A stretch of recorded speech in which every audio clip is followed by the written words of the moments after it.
The following is a special presentation of ESPN on ABC. 2 years ago, Adrian Peterson lit up the college football world, rushing for nearly 2,000 yards.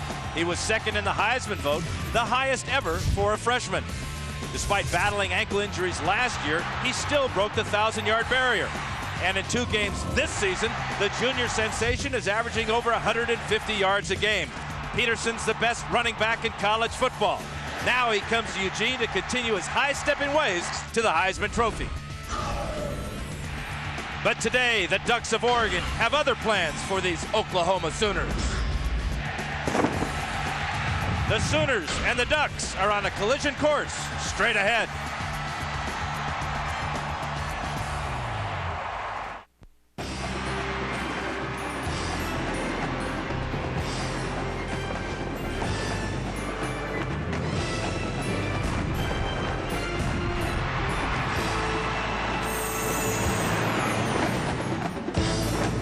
This year marks the 40th year that Autzen Stadium has been home of the Oregon Ducks. Built for just $2.5 million, a $90 million renovation a few years back has turned it into the jewel of the Pac-10. It is cozy, it is loud, and it is, as usual, sold out. It's Separation Saturday in college football as we begin to separate the pretenders from the contenders.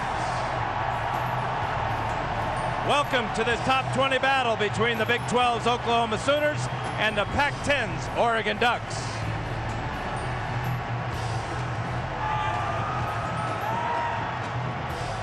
Good afternoon, everybody. Dan Fouts. The Oregon Ducks are 2-0 on the season, having beaten Stanford and Fresno State. But this is a game they've waited 9 years for. A chance to avenge last year's Holiday Bowl loss to the Sooners, and a chance to see just how well their sophomore sensation Jonathan Stewart matches up against the great Adrian Peterson. And here comes Stewart and the Oregon Ducks.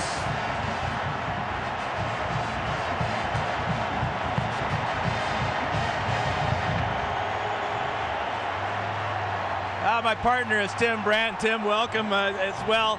The Oregon Ducks desperately need to have a healthy and productive Jonathan Stewart today. Well, so much of Oregon's game plan involves Jonathan Stewart, and he's been limited for 14 days now. Let's go back to that very first game. He ran for 168 yards against Stanford, but on this play right here, he landed awkwardly, got rolled up on, sprained his ankle. He's only carried the ball 1 time since. We just talked to Stewart earlier, and he said he's still not 100%, but he wants the ball 20 to 25 times today.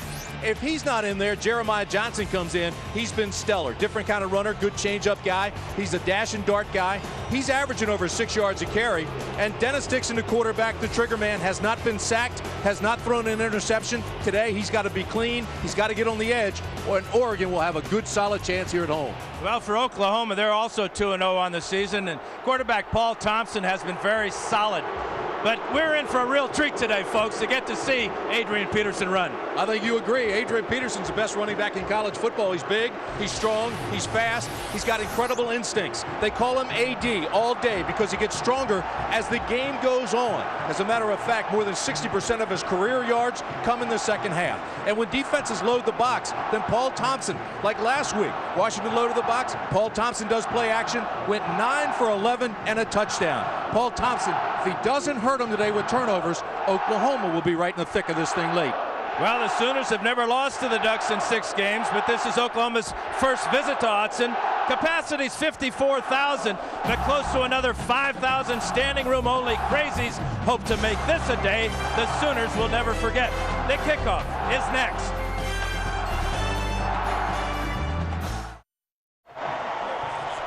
Back in Eugene, Oregon, the third member of our broadcast team is Jack Arute. And Jack, if it's not hard enough trying to stop Adrian Peterson, the Ducks have other problems, namely at that cornerback spot. Yeah, we saw Walter Thurman. He's played very well as a redshirt freshman, but Jackie Bates went down with a broken leg 1 week ago.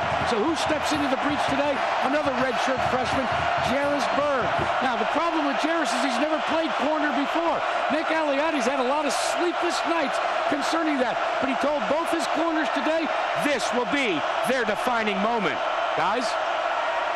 Well, Oklahoma has won the toss, but they will defer. Oregon will receive. Bob Stoops is in his 8th season leading the Sooners. What a job he's done. 77 wins, a national title, and return to prominence for Oklahoma football. And Mike Bellotti last week became the winningest coach in school history. Back in 2001, he led the Ducks to a #2 ranking and a Fiesta Bowl win. I think the most important stat there, you told me, he's only lost one non-conference opponent here at home during his tenure. 24-1 non-conference foes here in Autzen Stadium for Mike Bellotti. This is Garrett Hartley back deep for Oregon. This will be Jonathan Stewart. Across the 20 to the 25-yard line. Jacob Gutierrez on the tackle for Oklahoma. Quarterbacking the Ducks will be junior Dennis Dixon. He's been cool and confident, and he is a dual threat. He's rushed for a touchdown and thrown for a touchdown in the first 2 games of the season. Stewart will open in the backfield for Oregon, number 28. The left side of Dixon. Ball marked at the 24-yard line for this first play. It's the option. No, Dixon's going to throw now. Almost intercepted. Zach Latimer had his hands on that one. Offensive lineup for the Ducks brought to you by Citi. And today, Tim, this offensive line of Oregon is going to be tested. They were embarrassed last year in that Holiday Bowl by the quickness of the front 4 of Oklahoma. Yeah, the offensive line averages well over 300 pounds. You know, football's a game of angles and options and getting space. It's up to them to get Stewart space. 2nd and 10. 4 wide receivers. Fake to Stewart. Now the quick pass outside to Jason Williams. 40. 30. 20. Pushed out of bounds by Reggie Smith inside the 10-yard line. Well, Dixon almost threw a pick on his first pass play, but then they come back and fake a little play action to Stewart, and they get the little slip screen out there to the wide receiver. Now just watch this. One step up, go back, get a blocker, catch the football, now turn it loose. He's got one guy to beat. Gets a block on him, and that's just enough to nudge him and get him into the open. It's a foot race. Huge game by Oregon, and that, folks, is a mindful, big confidence builder for Oregon.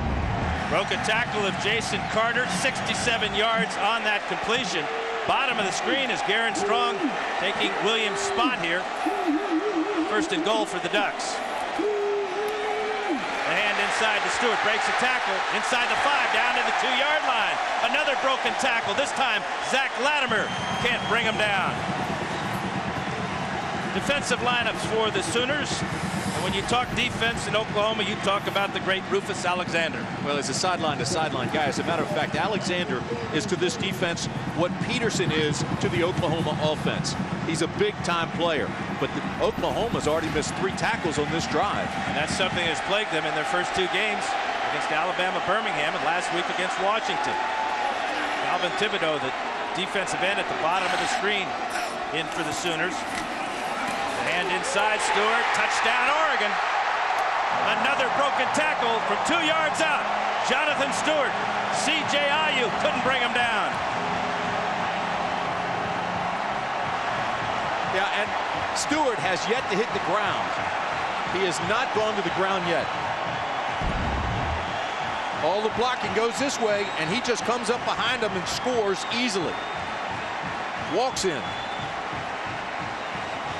Zone blocking left, be patient, follow your read, cut back against it, nobody home. Paul Martinez with the extra point. Hold of Brady Leaf, he's perfect.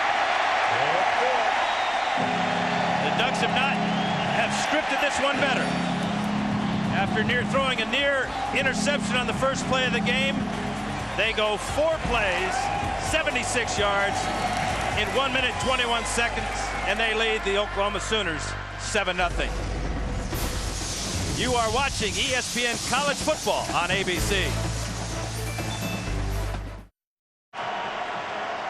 Back in Eugene, Oregon, just underway in the first quarter. Oregon has struck first, but look out, Duck fans. This is number 28, Adrian Peterson, back deep on this kickoff. First attempt this year for Peterson as Matt Evenson of the Ducks will tee it up. 62 beautiful degrees here in Eugene today, partly cloudy skies. Wind, hardly any at 7 miles an hour.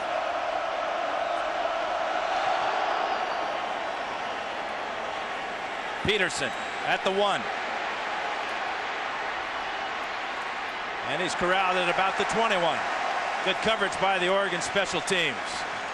John Pope with that tackle. Oklahoma quarterback is fifth-year senior Paul Thompson, making his 4th start at quarterback after playing some wide receiver last season. Perseverance should be his middle name.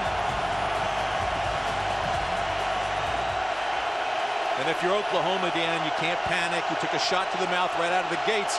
They just have to go to their game plan now. Joaquin Iglesias in motion. Thompson will throw on 1st down under pressure. He's got his man. That's fullback Ian Pleasant out of the backfield. Offensive lineups for the Sooners brought to you by Citi. And the Sooner receivers could have a productive day, especially in play action passing. Well, because they're big. I mean, Kelly's 6'4", Iglesias is 6'2", and Joe John Finley's 6'6". So, I mean, these are big guys that really get out in the open. We just saw his little safety valve on play action there, and they pick up the 1st down. Peterson is deep in the I formation on 1st and 10, and he gets it. First carry. He doesn't get much. Cole Linehan and Jeremy Gibbs at the bottom of that pile for the Oregon defense. And it's that defensive line that's going to be really tested today, trying to keep down Adrian Peterson. That defensive coordinator, Nick Aliotti, really challenged him as well. This is a defensive line that last year had a gap filler with Haloti Ngata, but he's gone. And so the guys down on that defensive line, they've given up a lot of yardage to the run. Aliotti says, now today is your challenge. Let me see if you can slow down Adrian Peterson. And that's quite a tall order. 2 tight ends for the Sooners. Joe John Finley in motion. Here's Peterson right side. And he's hit immediately as he crosses the line of scrimmage. Blair Phillips, the middle linebacker, leading tackler for the Ducks, brings him down. No question, Peterson is a great running back. I think we both agree he's the best running back in college football. But I think the bottom line here is if they're going to put 8 and 9 guys in the box like they are, he's got to be able to break one-on-one tackles. He's got to be able to get to that 2nd level. Jairus Byrd, you saw it, number 32 coming up. Casey did break that 1st tackle. Byrd starting at corner for the 1st time. Willie Glasper is in now as Byrd moves to the nickel back on this 3rd down and 6. Time running down, and time has run out on the play clock, but they let it go anyway. Throwing deep and incomplete. Malcolm Kelly, the intended receiver, but the play clock had run down to 0, and the officials didn't notice it. Walter Thurman on the coverage as Paul Thompson's 2nd pass sails incomplete. I got to tell him, they gave him great protection, and Kelly was behind the defender. It was just overthrown. Michael Cohen will punt for the Sooners. Back deep is Jeremiah Johnson.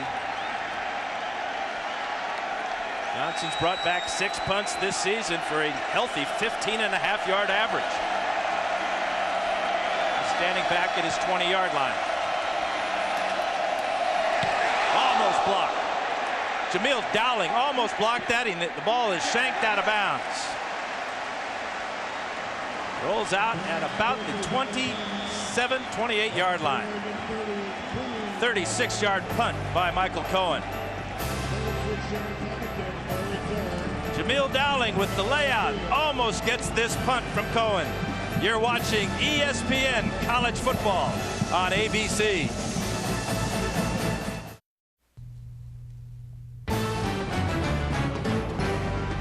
ESPN's College Football on ABC. Brought to you by Nissan, proud presenter of the 2006 Heisman. Dr. Pepper, with 23 flavors in every Dr. Pepper. There's more to it. And Capital One, what's in your wallet?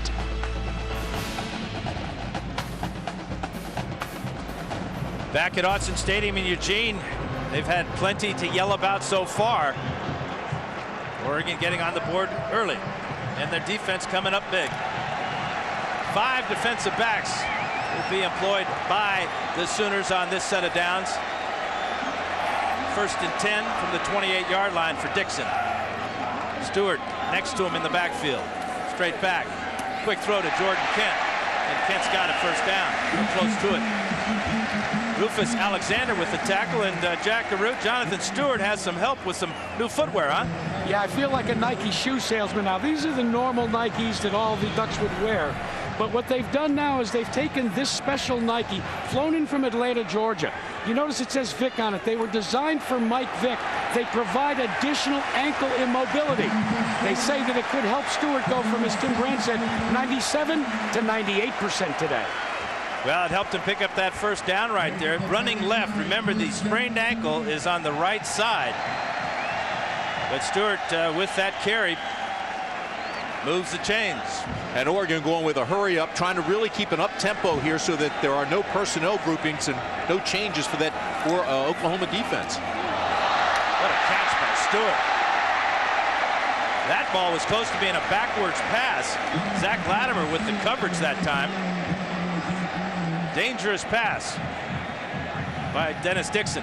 Well, anybody that has seen Oregon play, they know they stretch you from sideline to sideline. They really create space and create a thin defense by spreading it out. This is a good play. Might have been a lateral, but he makes the catch and tries to get back to the line of scrimmage. Look how they spread you. Yep, lost 1 yard, 2nd and 11 now. Here's the inside pitch to Finley. That's not going anywhere. Well done by Stephen Coleman and Zach Latimer in the interior of that Oklahoma defense. Well, they love this play. It's their version of a reverse, but it's a shuffle pass, so it would be incomplete if he dropped it. Watch this. All the action goes this way, and then bam, come back the other way. And Finley is taken down immediately. This defense is very talented for Oklahoma, but got off to a slow start last week, got off to a slow start here today. So the coaches are trying to challenge them. Loss of 4 on that play. From the 35 now, 3rd and 15. Again, straight back over the middle. He's got his man. Ryan Paysinger with a big catch. Longest catch of his young career at Oregon. Dixon with time to throw found Paysinger for 35 yards.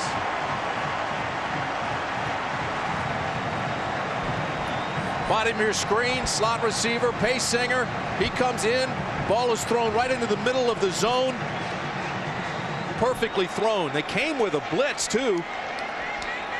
Playing some games up front. Almost got to Dixon. He stayed in there very, very comfortably and threw that pass perfectly. And that was 3rd and 15. Here's the option this time. Outside, it's Stewart. Diving down close to the 20-yard line. Dante Rosario with a clearing block on the perimeter. Nick Harris with the tackle, along with Jason Carter. The Ducks have to feel very good about themselves right now. They're dominating the line of scrimmage. They've got the defense discombobulated a little bit. They're spreading them thin. They have to play one-on-one defense, and so far they haven't been able to do it. Well, they have 2 bad plays to start this series, then bounce back on 3rd and 15. And now a false start against Oregon. Rosario jumping from his tight end position. Dead ball. False start. Over 56% of their 3rd down 5 yards, situations. remain 2nd down. That was a cool quarterback finding Paysinger over the middle. And Bob Stoops is a KG coach. He knows he can't fall behind 14-0 and be comfortable. He's on the road. He's in a hostile atmosphere. His team has been struggling a little bit on their heels. And the thing that bothered him most is poor tackling, and we've seen plenty of that so far from the Sooners. 2nd and 8. Here's the hand to Stewart, left side. 25-yard line, and just powering his way. Taking Sooners out of bounds. Dan, the spread sets cause problems because they create one-on-one matchups. They limit the defense by formation. They create running lanes. They reduce blitzing, and they reduce the number of blocks needed up front. And if you've got a physical offensive line like Oregon has right now, boy, you're in business. And they're setting their own tempo, their own pace, trying to wear down this athletic defense of the Sooners. 3rd and 4 now. Johnson, fake to him. Dixon's going to run. 20. 10 out of bounds. First down, Oregon. Pushed out of bounds by Reggie Smith. What a patient run for Dennis Dixon in traffic. 17 yards. Got away from C.J. Ayu. Good play action. He looks downfield. He sees everybody covered. But more importantly, he sees a wide open middle of that field. And you mentioned the patience. just sitting behind blockers, picking up blockers, picking his way as he goes. He's fast, but he also has game speed. Runs as fast as he needs to. You don't want to compare him to anybody, but he does remind you a little bit of Vince Young. You don't want to put him on that level, certainly, at this point in his career, but he does have those escape abilities. Here's the option on 1st and goal. Bad pitch. Picked up by Stewart. That's an out of bounds. Incomplete pass. I'm going to say that ball was pitched forward. Therefore, it is incomplete. I tell you what, this one may be challenged. It appeared the design of this play was not to pitch this forward. Well, so many of their plays are designed to be incomplete passes, but watch this one. That may be a good call. It was close. so far out in front of Stewart. Here's a good look at it. Even if they challenged it, I don't think there'd be indisputable video evidence to overturn that call. Incomplete pass, so it'd be 2nd and goal again from the 7-yard line. 3 receivers to the top of the screen. And there's your challenge. Timeout. Oklahoma's called timeout. First charged timeout.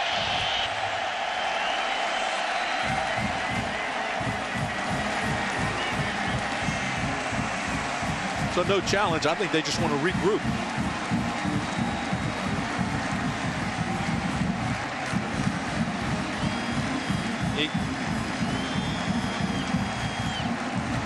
.7:57 to go here in the first quarter. Oregon got on the board first thanks to a 67-yard pass and run. Stewart to Jason Williams, and then a 3-yard touchdown rush by Jonathan Stewart. And when they say that Dennis Dixon is the best athlete Oregon has ever had at quarterback, does that upset you? No, of course it doesn't. I've looked in the mirror plenty of times. But Mike Bellotti has had some really great quarterbacks sure in his he has. tenure here. And Joey Harrington and Keely Smith, both fine athletes, but he says that Dixon is the finest athlete to play the quarterback position. It's a heck of a compliment. Let's check in with Matt Weiner back in New York. Matt, how you doing? Dan, doing well. Let's get a Taco Bell update from Louisville. Miami took advantage of a roughing the kicker penalty, kept their drive alive. Tyrone Moss finishes it off with a 1-yard touchdown run. Meanwhile, BC wins in double overtime for the 2nd straight week. The game ended on an incomplete pass ruled an interception by review.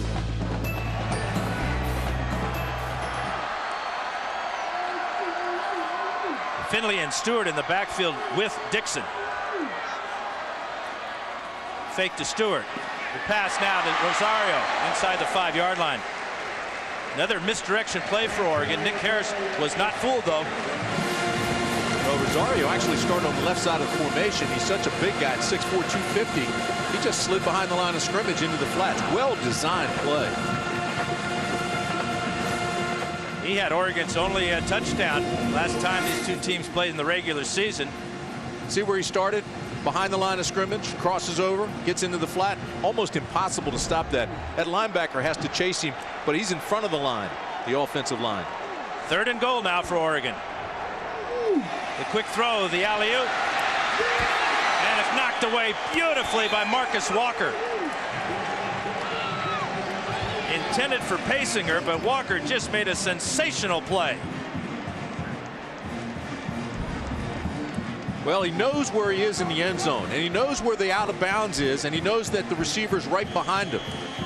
He's only 5'11", so he's given up a lot of height to Paysinger, who's 6'2½". But he did play it well, and he sure got it at its highest point. Brady Leaf will hold for Paul Martinez from 21 yards out. Perfect. So 2 possessions for the Oregon Ducks, 2 scores. Oregon leads Oklahoma 10-0. You are watching ESPN College Football on ABC.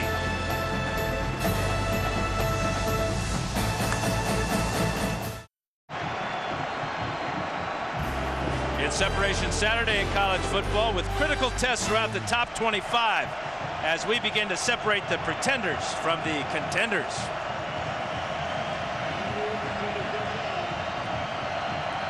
Scoring drive was highlighted by the 3rd down and 15 pass to Paysinger from Dixon for 35 yards, and then Dixon with a fine run. This is Matt Evenson kicking off. And And it's Adrian Peterson again. He's got a crease to the outside to the 30-yard line. Good return for Adrian Peterson.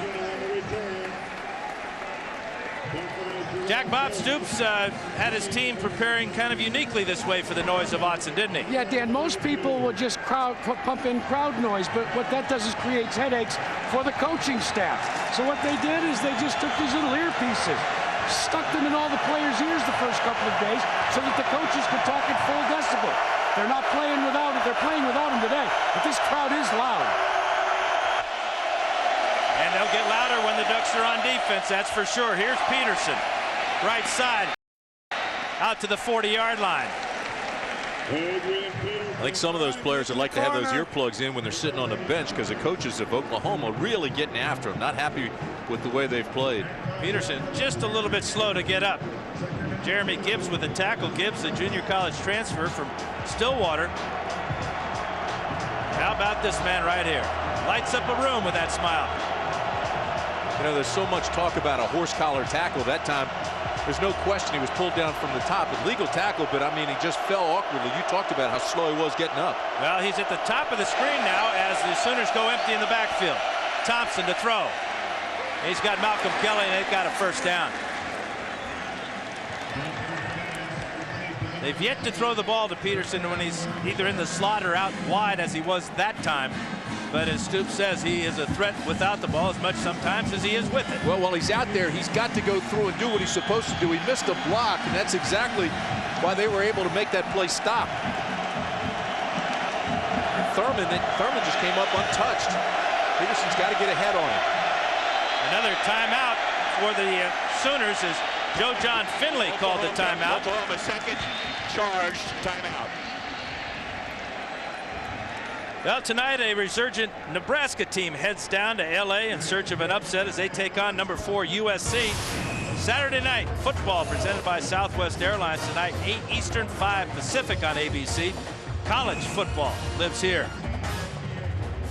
Boy, the Trojans are tough at home. You're checking out Adrian Peterson's right leg now. This may be one of those cases where you get one of those burns from the artificial surface. Yeah, he's taking some skin off on that last run. Yeah, look at that knee. Oh, that's ugly.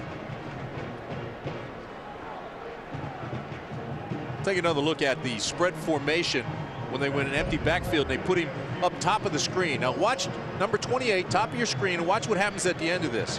This is his block, but pulls his leg along those numbers, and on that artificial surface, ripped the skin right off his knee.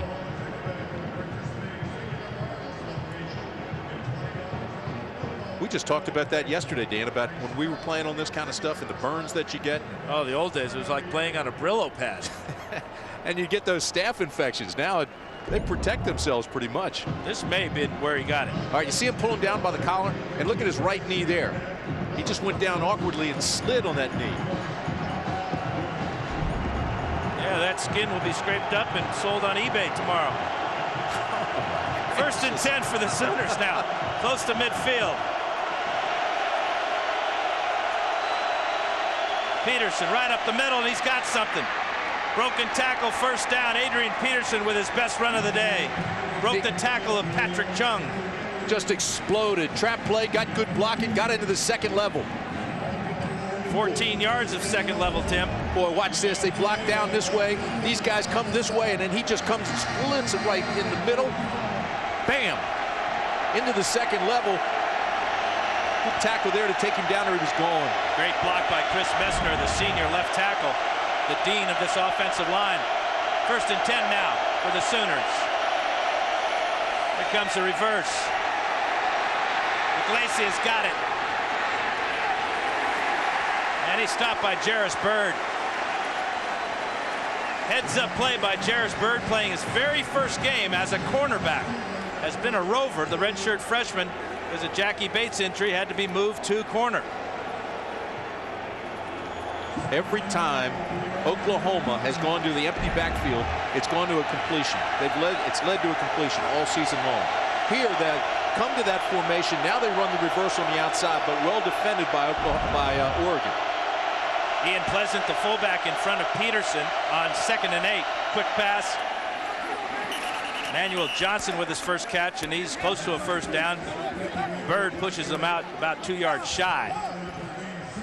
Johnson missed the opener with an ankle injury, and it's still bothering him. He's extremely fast, but after the catch, he could not cut up fast enough to stay in bounds. Jeremy Gibbs hanging out in the Sooner huddle, and now he's going to get a penalty, probably for taunting or unsportsmanlike conduct. That's a mental error. Why would he do that? That's crazy. Well, he may think he's still back in Oklahoma. We told you he's from Stillwater. He's going to get a talking to now on the sidelines.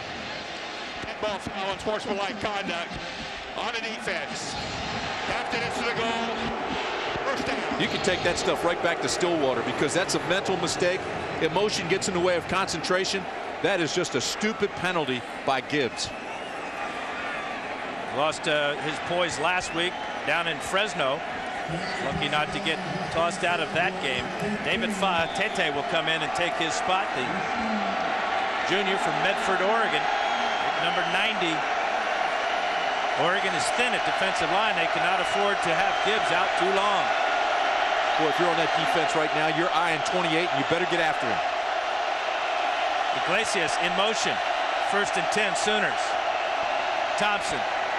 He's got Peterson out wide. We got a flag down, and Peterson goes down at about the 9-yard line. Patrick Chung with that tackle. But let's check out the penalty.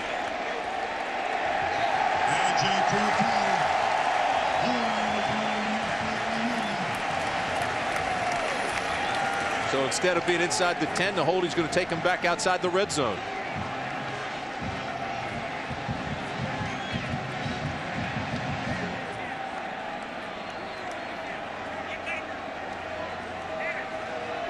David Kataya is our referee for today. This is a Pac-10 crew.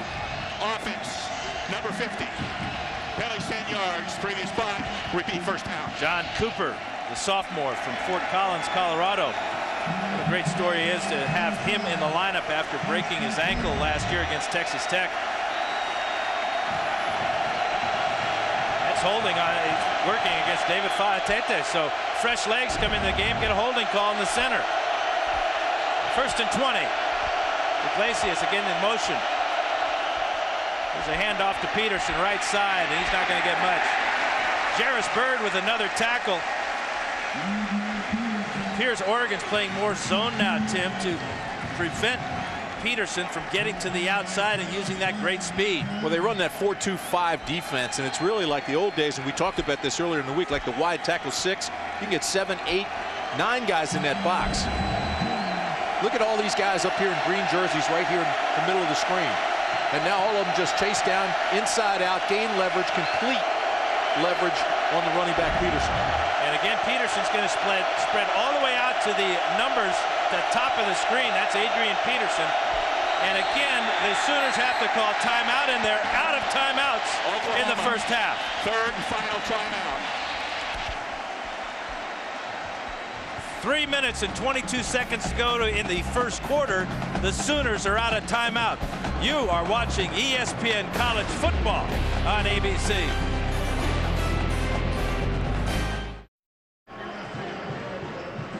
Separation Saturday continues on ESPN with Bowden Bowl 8 as Tommy Bowden and Clemson look to rebound from last week's tough loss as they take on dear old dad Bobby Bowden's Florida State squad. College football primetime on ESPN Saturday is also available in high definition on ESPN HD. Call your cable operator or satellite provider right now. College football lives here. For more information, log on to ESPN.com.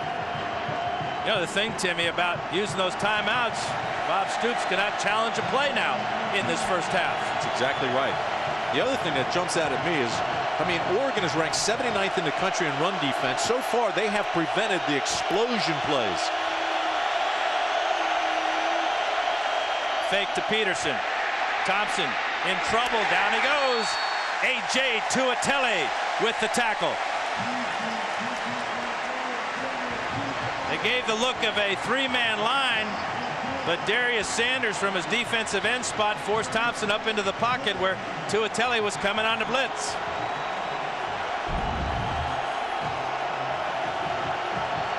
Came on the outside, had containment, gave up the middle. Peterson stayed alive, lost his footage, couldn't get his block. This sets up a difficult 3rd and 20 as the crowd gets back into it. Iglesias in motion. Snap to Thompson. A lot of time over the middle, incomplete. Trying to hit Iglesias over the middle. He went up with one hand but couldn't reel it in. So Garrett Hartley comes on. His longest field goal this year is 44 yards. Longest of his career is 52. That was against Texas last year. But this will be into the wind. This ball's just a little bit high. Watch, he gets into the uncovered area in front of the safety and behind the linebacker. The ball was just thrown a little bit high. McEachern will hold. Hartley will try one from 41 yards away. Good snap and a good kick. Boy, that's a big kick for Oklahoma. Hurt themselves on the drive, but at least they're on the board. Now they're just 7 down, and that is big. Well, apparently Brent Haberly, the linebacker for the Ducks, is a little nicked up. What's the story, Jack? Yeah, well, they don't want to say what body part it is, but they've taken him to the locker room for an X-ray. And he left the game when the Oklahoma Sooners got into the red zone there. And Tuateli, who had some good plays there during that drive, was the one that spelled him. So this defense continues to be nicked up, and I'm sure they're going to be looking forward to that off week next week. Yeah, Mike Bellotti told him all about that off week. He says, I don't care if you're banged up or not. Lay it all on the line against Oklahoma, and you can rest next week.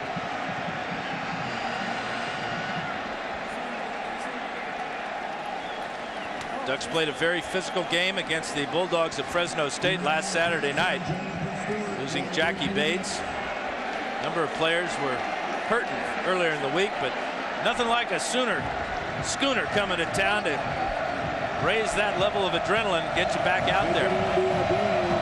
This is Hartley to kick off. Deep for Oregon. Jeremiah Johnson, and he'll take it a couple yards deep.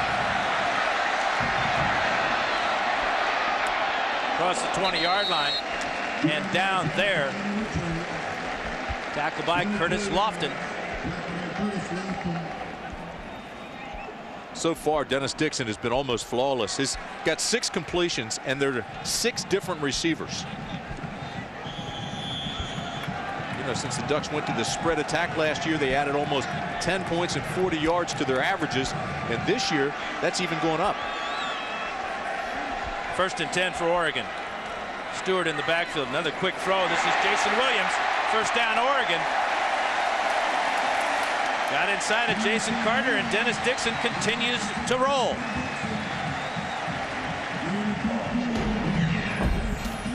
Dennis Dixon out of the blocks in a hurry. I mean, he's throwing the ball with authority. He's reading perfectly. Get to the soft zone, hit it down the middle. He's buying time. And when he doesn't have time, watch this. How about this vision? Here's a guy that lets his eyes move his feet. And then the patience behind the blockers. Just a great game so far by Dixon. Jonathan Stewart trying the left side of the Oregon offensive line. Corey Bennett, sophomore from San Antonio, with the tackle. Dixon 7 out of 10 so far. Talk about an offense fitting certain players' talents. This is it. And how about this fast tempo they're setting? They're back at the line of scrimmage in a hurry. This is tight end Ryan Keeling with the catch. He's close to a 1st down. Nick Harris with the tackle.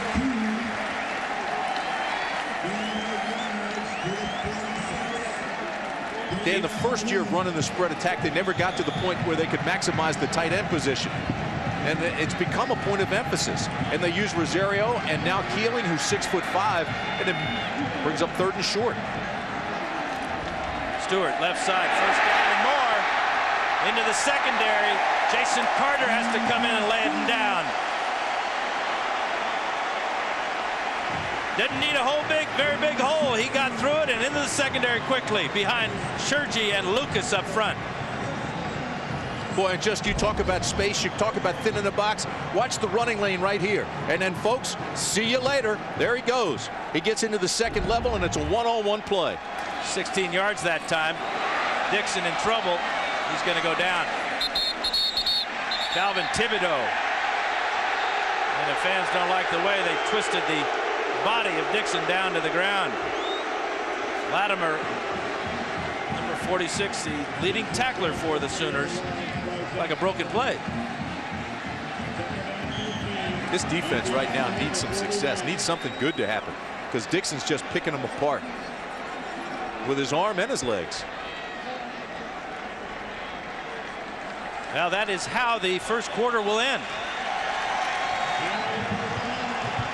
Oregon strikes quickly, takes a 10-0 lead. The Sooners have come back with a Garrett Hartley field goal. Oregon leads this one 10-3 in Eugene.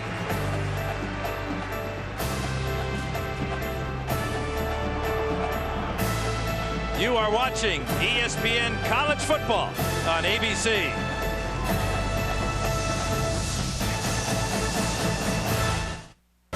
Today's singular All-American flashback, University of Pittsburgh running back Tony Dorsett. This two-time All-American led the nation in rushing in 1976. He would win the Heisman Trophy, leading the Panthers to a perfect 12-0 season and a national championship. Dorsett also became the first player in NCAA Division I-A history to rush for over 6,000 yards. Text VOTE to 87654 now on your Singular Wireless phone for a chance at a trip to the national championship game. You're watching ESPN College Football on ABC.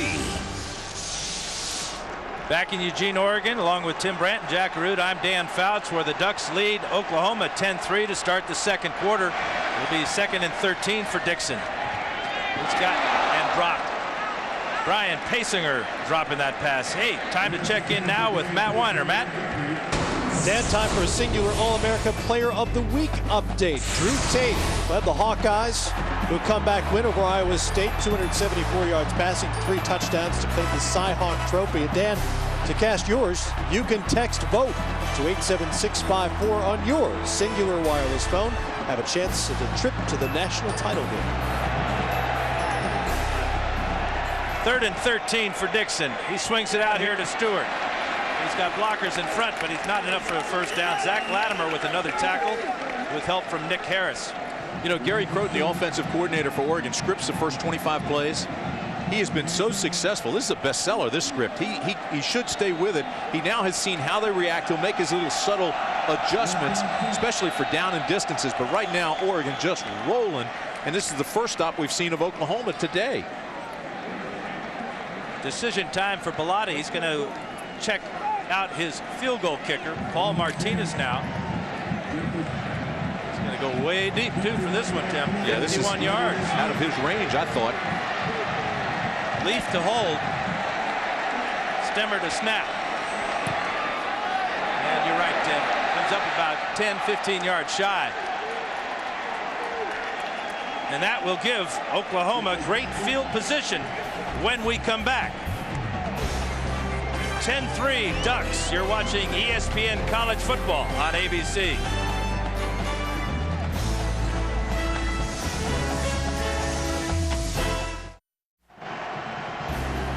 It's Separation Saturday in college football as we begin to separate the pretenders from the contenders. And Tim, that was some decision by Bellotti. Could have pinned them deep in their own end with a punt.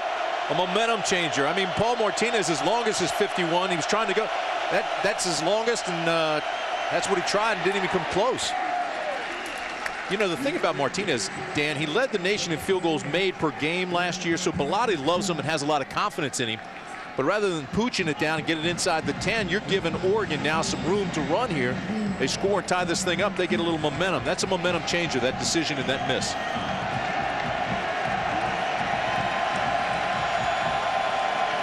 Peterson gains 4 on first down. Again, good field position for Oklahoma as they near the 40-yard line. Finley in motion. Fake to Peterson. Deep drop, and there's pressure, and down he goes. Walter Thurman, like a bullet, brings down the quarterback.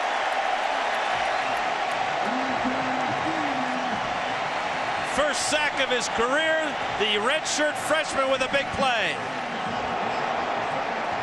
10 yards on the loss. Dan, you want to look at this from the coach's view. I mean, you're playing with redshirt freshmen, but watch how they come clean. Thurman getting his start. Redshirt freshman, never got blocked, had a clean alley, broke down and made the tackle. Yeah, but he's hurt. Walter Thurman has a sore right shoulder. Adrian Peterson, top of the screen. Here's the screen to the bottom of the television screen. It's not going anywhere to Fred Strong. Blair Phillips, middle linebacker, read that one. Phillips has been one of the leading tacklers all season, and what they're doing is they're wrapping up and they're not letting go. They're grabbing cloth. Terrific tacklers, and that's something that they've worked on hard here at Oregon. The Ducks now are wrapping, and one guy is making the tackle and waiting for pursuit to come. Michael Cohen to punt. Jeremiah Johnson deep for the Ducks.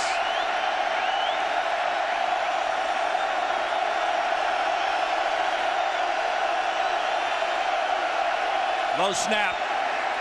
Cohen gets it off, and it's a beauty. Pushing Johnson back inside his 20. And he gets it out to the 31-yard line. Fine return by Jeremiah Johnson, who continues to excel on special teams. 53-yard punt by Cohen. Johnson brings it back 14. You're watching ESPN College Football on ABC.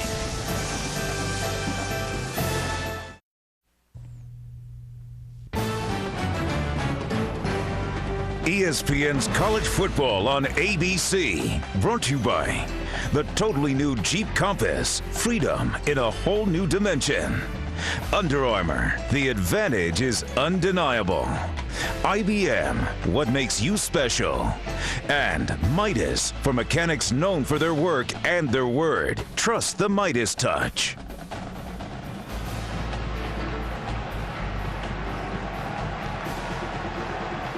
Back in Eugene, the Ducks will start at the 32-yard line. Best starting field position for them. This their fourth possession of the first half. Stewart in the backfield, fake to him, Dixon to throw.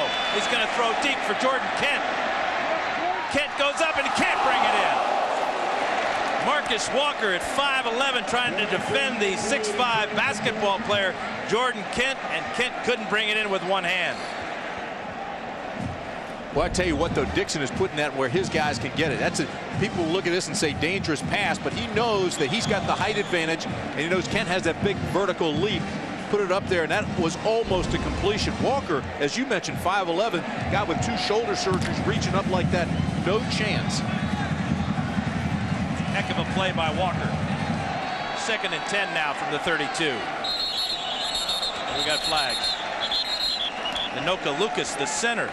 And he had problems in the Holiday Bowl last year with a number of low snaps. Dead ball, false start. On the offense, the line. 5 yards, 2nd down. Lucas, captain of the offense, the anchor of that offensive line. Jack, what's the latest on Walter Thurman III? Well, they've said that he's got a shoulder stinger, so they're going to sit him out for a while. Also out right now is Cameron Colvin, the wide receiver. They were icing down his hamstring. Guys. Never good news for a receiver. Icing down the hamstring. They're getting thin at receiver. After the penalty, 2nd and 15, the blitz, and Dixon gets it away, and it's almost intercepted by Reggie Smith. Latimer came right up the middle and forced that errant throw by Dennis Dixon. Boy, what a great play by Smith, though. Just hung on the hip pocket, played him inside out, and just knocked it away. Can't play defense any better than that. Watch the end of this. Dixon locked on. His head's looking at him all the way. Really didn't have that much pressure. He was just trying to throw it quicker and had to hold on longer than he wanted to.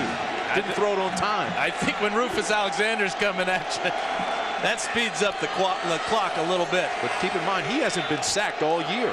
3rd and 15 now. Again, over the middle, incomplete. Trying to squeeze it in to Jason Williams. And again, Smith comes in with that one hand and just rakes it out of there. Right in his hip pocket, reading it all the way and timing it perfectly. The Ducks are attacking the Sooners' best cornerback in Reggie Smith. Dixon, though, not only has he not been sacked this year, Tim, in 145 throws, he's yet to throw an interception. That's going back to last year. Look at number 3, playing it perfectly. The left hand is off. The right hand goes and slaps it away. Former safety, now corner. Matt Dragic will punt to Reggie Smith. Averaging 40 yards a punt. with a long of 51. Tail dragger, short punt. Good bounce for Oregon, and out of bounds and away from Reggie Smith. But good field position for the Sooners.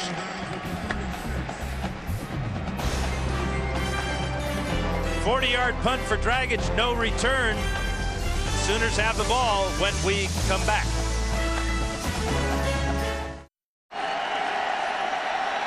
Back in Eugene, Oregon, where the Ducks lead the Sooners 10-3. Good field position to start this drive for Paul Thompson. Back in the game for the Ducks, number 99, Jeremy Gibbs, and Walter Thurman at corner. Adrian Peterson deep in the I formation. He gets it right up the middle. And he gets just a couple. You know, when you watch him run, he just seems to be getting better as the game goes on. He's getting off his stance quicker. He's getting to the hole quicker. He's putting his head down. He's getting tougher.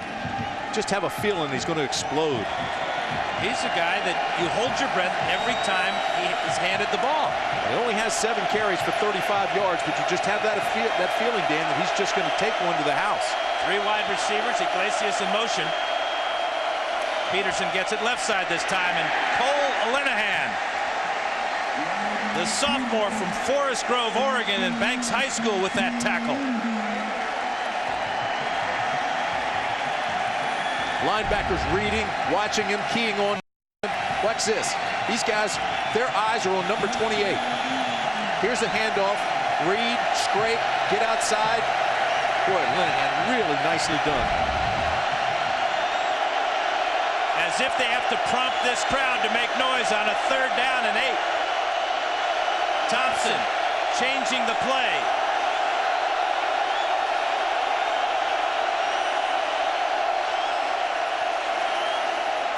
Over the middle, incomplete to Malcolm Kelly. He thought he had single coverage on the outside, but Ryan DePaulo came from his safety spot to double team Malcolm Kelly. Jack, what's the latest? Well, when you watch that series, you see the way the 28 for the Sooners has been shut down. Adrian Peterson is the linchpin to this offense.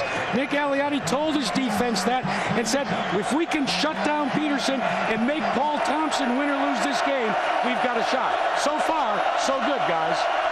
Derek Shaw to snap to Michael Cohen, and a dribbler last time he snapped one. Good snap this time, and another good punt by Cohen. Away from Jeremiah Johnson.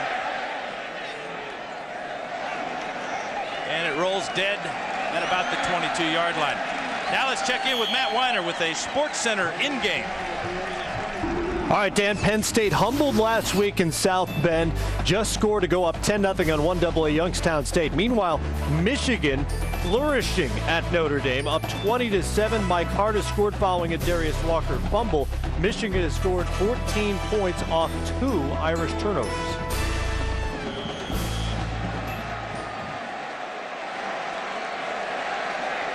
Brady Leaf at quarterback, and it's on the ground. And we got a flag thrown in there. Maybe a face mask here, but Leaf's first play, he cannot connect on the shotgun snap.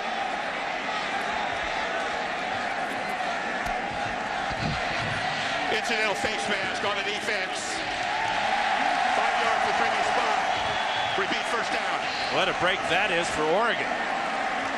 Yeah, Brady Leaf comes in. He's reading the defense. He's not even looking at the snap. Just watch his head. He's looking to the left at the motion. Snap comes, and that is a huge break by the face mask call against Oklahoma. Instead of a 5-yard loss, 2nd and 15, it's 1st down and 5. I think they got Nick Harris that time. Wasn't much of a face mask. Here's the inside handoff. And Finley is tackled there by Nick Harris. Harris at 6'3", 230 pounds of strong safety. Big play there.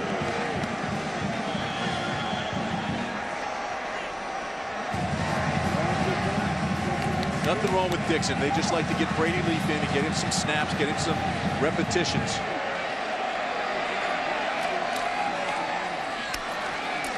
And a rough handoff to Jonathan Stewart there.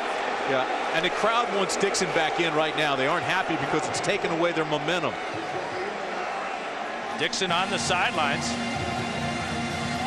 looking a little bit like Captain Jack Sparrow there. This is something Gary Crowton, the offensive coordinator, said he wanted to do. Brady Leaf has earned some playing time, and so they like to reel him in now every once in a while, but it is taking away their momentum. Well, on 3rd and 9, he throws it outside to Jordan Kent, and Jordan Kent's not going to get anything. Jason Carter with that tackle. And these boos aren't necessarily directed at Leaf. They're directed at the coaching staff for making this decision. Dixon has been performing flawlessly, not only today, but all year.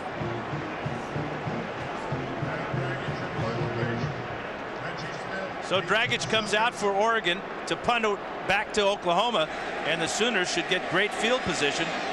Reggie Smith deep at about the 41, 42-yard line.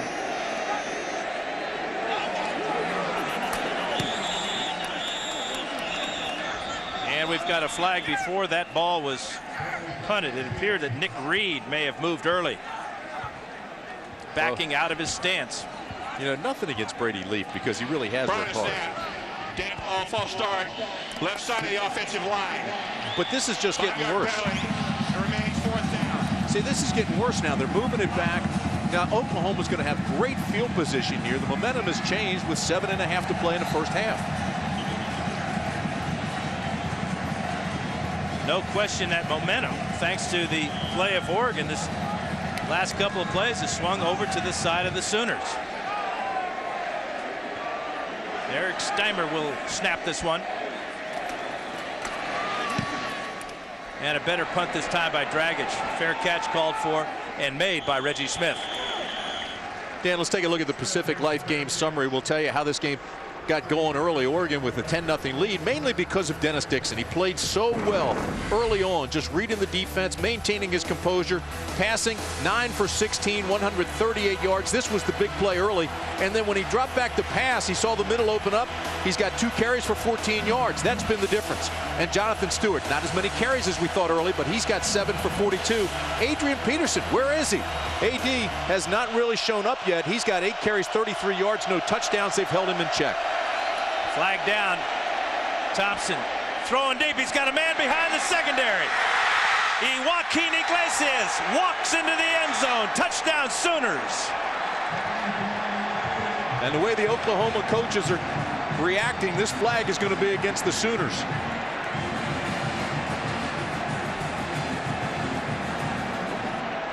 "58-yard bomb,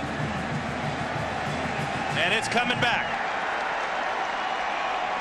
Penalties continue to haunt Stoops' team. Illegal formation offense. 5-yard penalty. Repeat first down.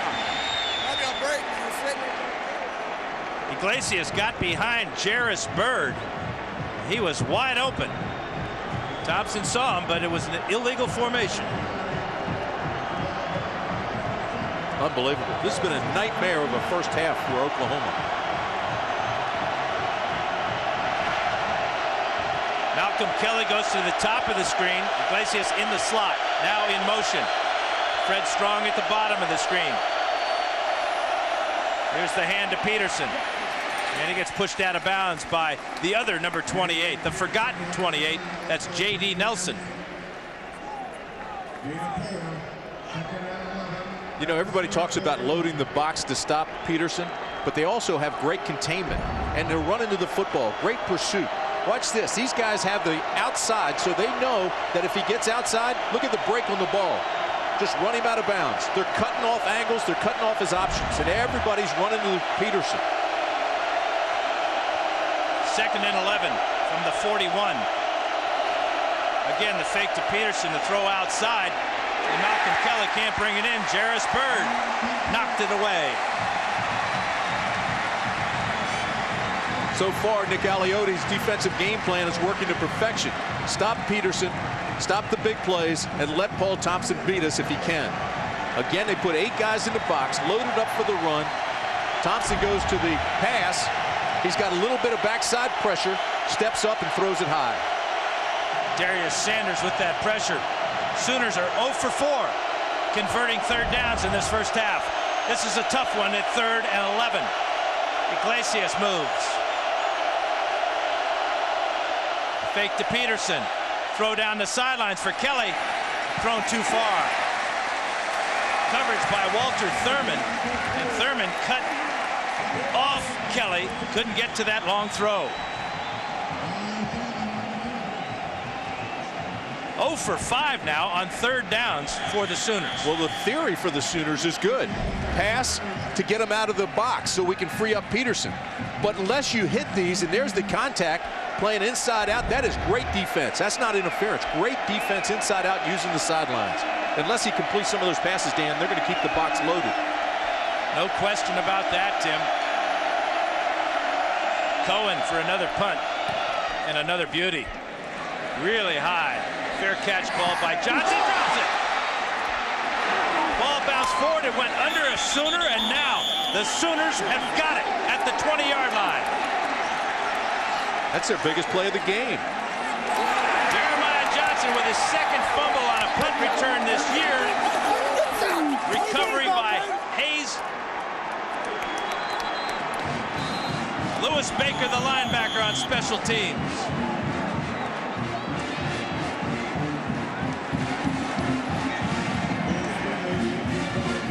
James Finley appears to have a bad shoulder as he goes to the sidelines. He was one of the first Ducks to try to recover this one. Went right through his arms. Looked up, had it locked, called the fair catch. Didn't get his body under the ball, reached out. Watch this. Here's the fair catch, comes up, never gets his body there, goes right through his arms, and that ball's loose, and the Sooners get it. 1st and 10 at the Duck 20. Peterson right up the middle.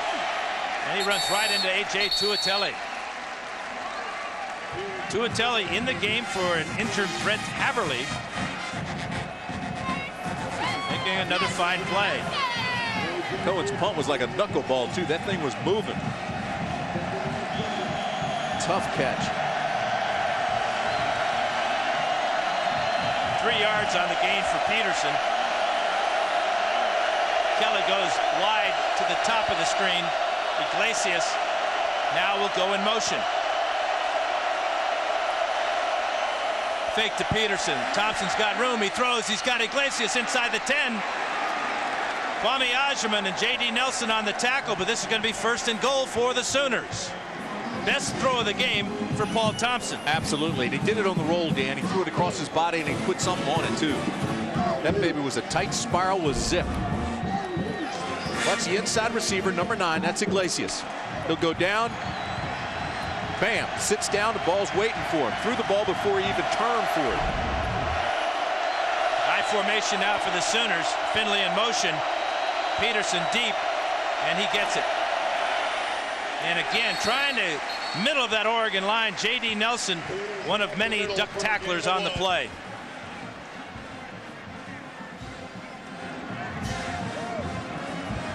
Tell you what, if Thompson can hit a few more of those passes like he did to Iglesias, they'll get out of that box. That's what he did last week in the second half. Went 9 for 11, 170 yards and a touchdown. That got him out of the box, and then Peterson exploded.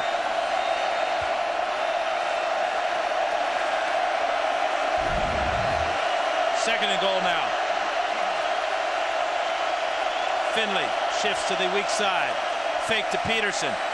Over the middle, thrown too high. Flag down. Half the distance. Walter Thurman hanging all over Malcolm Kelly, draws the flag.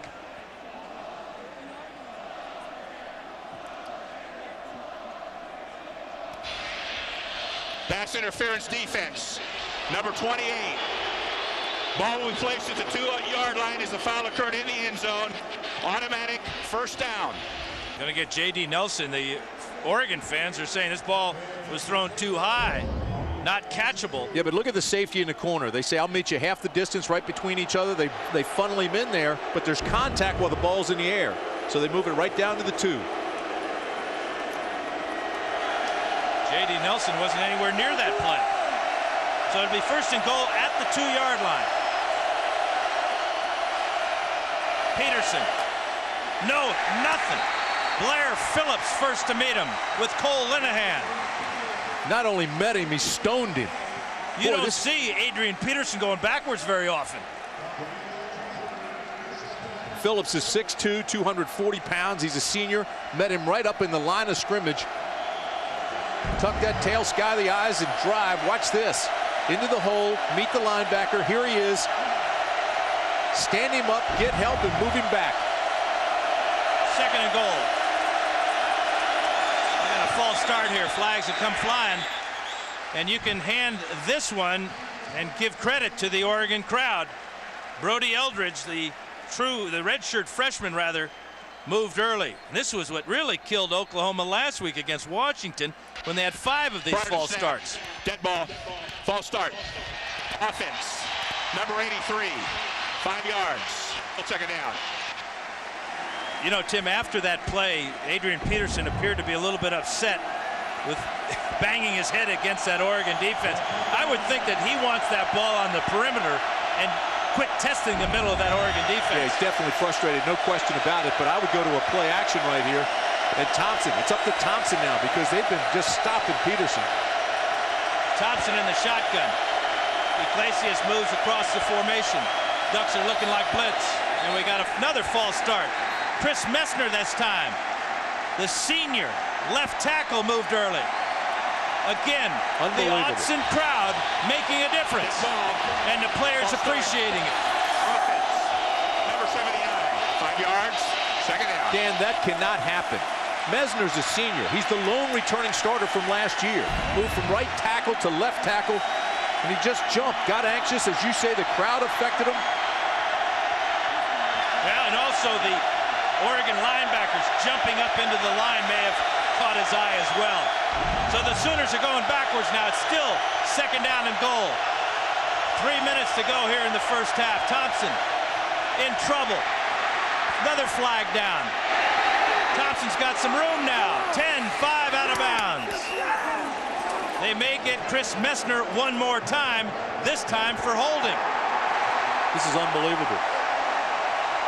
Bob Stoops can't believe it.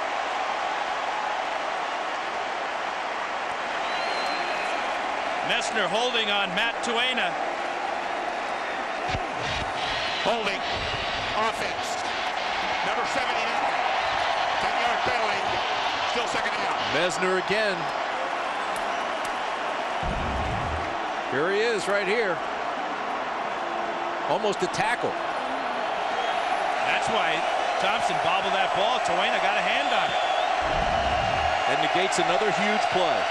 3 consecutive penalties after being on the 2-yard line at second and goal. Finley in motion. Peterson wide to the right side. And he's bouncing off tacklers before Chung can bring him down. He's unbelievable. Determination. He's an incredible runner. He does so much of it with his strength. He's got that low center of gravity despite the fact that he's 6'2", 218. Big, powerful guy. You know, I love talking to Paul Thompson yesterday. I asked him his impressions of number 28. First word, dependability. He's solid and never gives the tackler his full body. And his second thought was he's going to make at least one huge play a game. Third and goal from the 13. Thompson to throw for it. He's got Finley. No, Brody Eldridge. And Eldridge is knocked out of bounds, short of the goal line. Well, you know, if you're a defensive back and you see Eldridge coming at you, 6'5", 250 pounds with momentum, that's not an assignment you really like. Leading tackler for the Ducks coming into today, Patrick Chung, gets Eldridge out of bounds here. All right, Eldridge turns it up now and lowers that shoulder. Still really nice play just to get him out of bounds. Chung gives up 45 pounds. This will bring out Garrett Hartley for the field goal try. Going to mark this one just inside the 11. So this would be a 20-yard field goal attempt. And he's got it. So after being first and goal at the 2-yard line, penalties push the Sooners back. But Bob Stoops is happy he's got 3 points out of it. 10-6 is our score with 2:01 to go in the first half. You're watching ESPN College Football on ABC.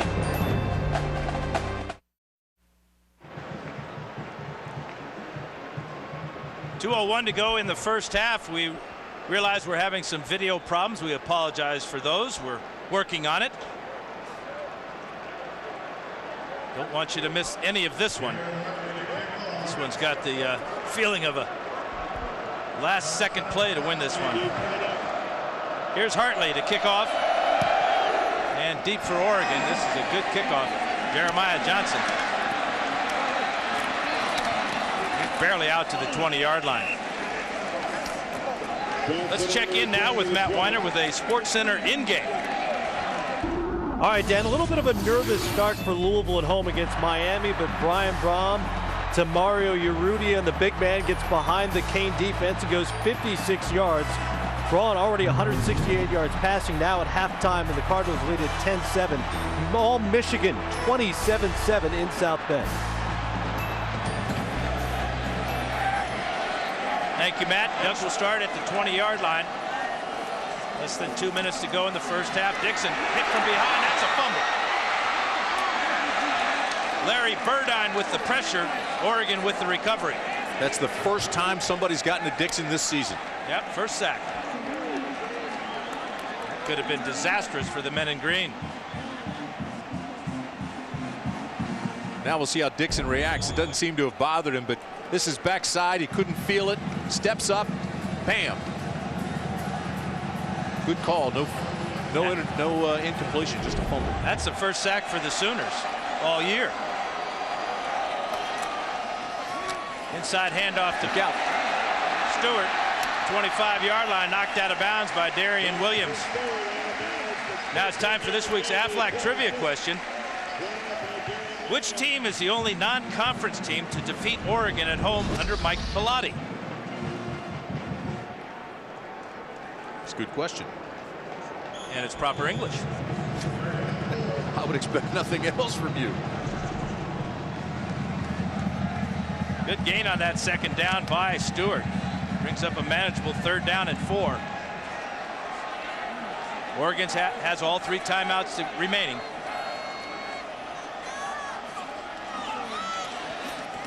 Dixon, completion to Rosario. First down, Oregon. Oh, what a big time catch by Rosario, too. The ball was almost deflected. Rosario had that broken right hand during the preseason. It said it helped him work on one-hand catches. He almost caught this thing one-handed. Looked like he had a bear paw out there. Clock rolls. 1st and 10. Fake to Stewart. Dixon looking around, looking deep. Too far for Jordan Kent. Kent got behind the secondary and Reggie Smith. Ball about 2 yards too far. Well, earlier we asked you the Aflac trivia question. Which is the only non-conference team to defeat Oregon at home under Mike Bellotti? The answer is Indiana. 30-24. That was to start the season. That was a dismal season here in Eugene as the Ducks finished 5-6. Yeah, and they had those high hopes. I mean, they were loaded with potential, much like this team.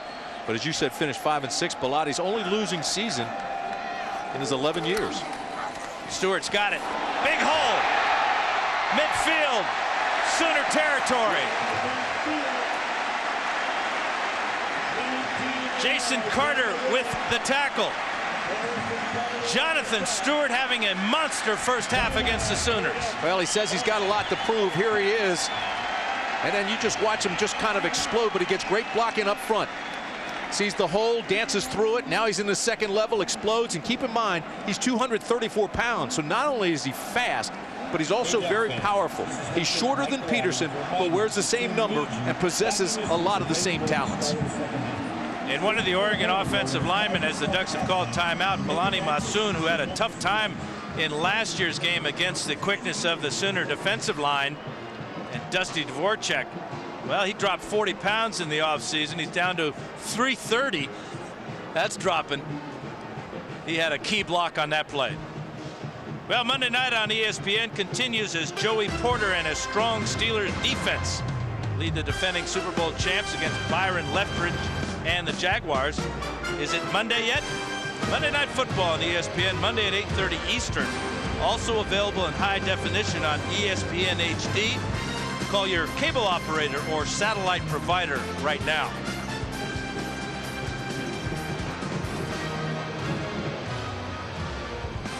Talking about the 228s, and certainly we came into this ball game looking at Peterson and Stewart, and this is what's happened so far today.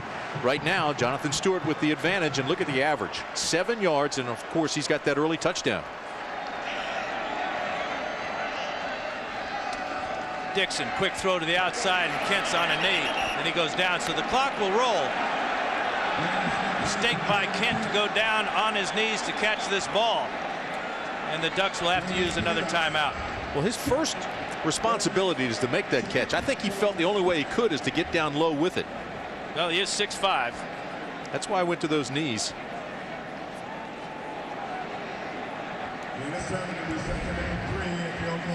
Watch this. Drives him off, comes back, gets some separation. Here comes the ball now. Just went down to make sure he's got the catch.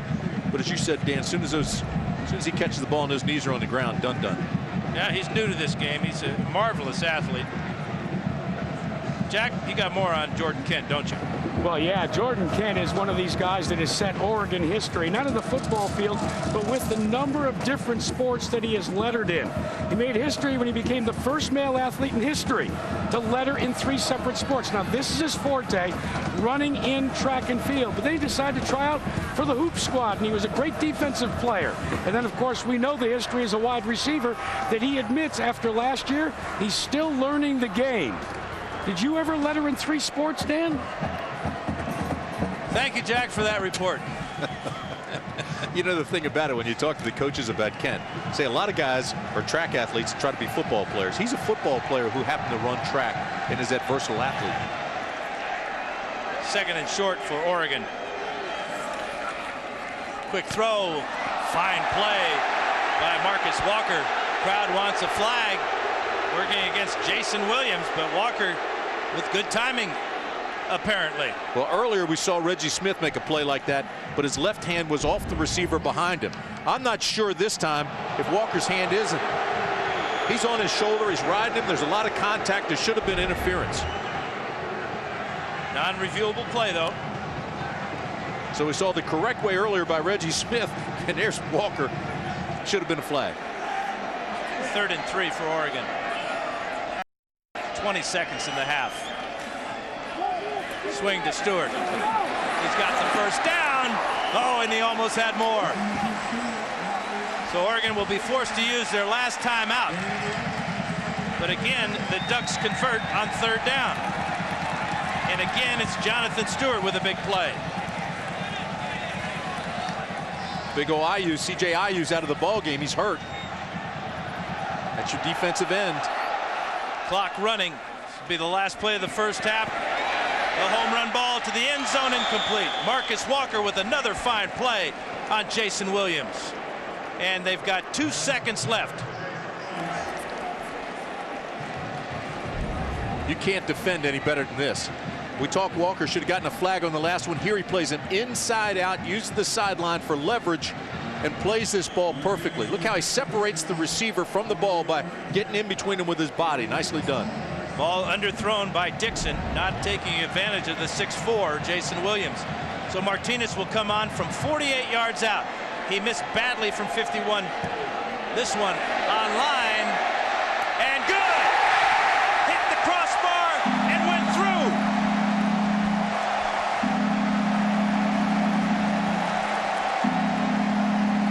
Martinez is even shaking his head on that one. Are you kidding me? Jack, you've got Bob Stoops with you. Yes, I do. Coach, how do you change 3s into touchdowns? Well, penalties. We got the ball 2nd down and 2 at the 2. We've had a touchdown called back because of a penalty. We got to have some discipline, not hurt ourselves with some simple penalties. That's the biggest factor, and then 2 big plays on defense. So we're actually, with all that's happened, we're sitting here in a good game. Good luck, Coach. Thank you, Jack. Paul Martinez, who was the Pac-10 Special Teams Player of the Week last week for his touchdown run against Fresno State, gets lucky on this one. Led the nation in field goals made.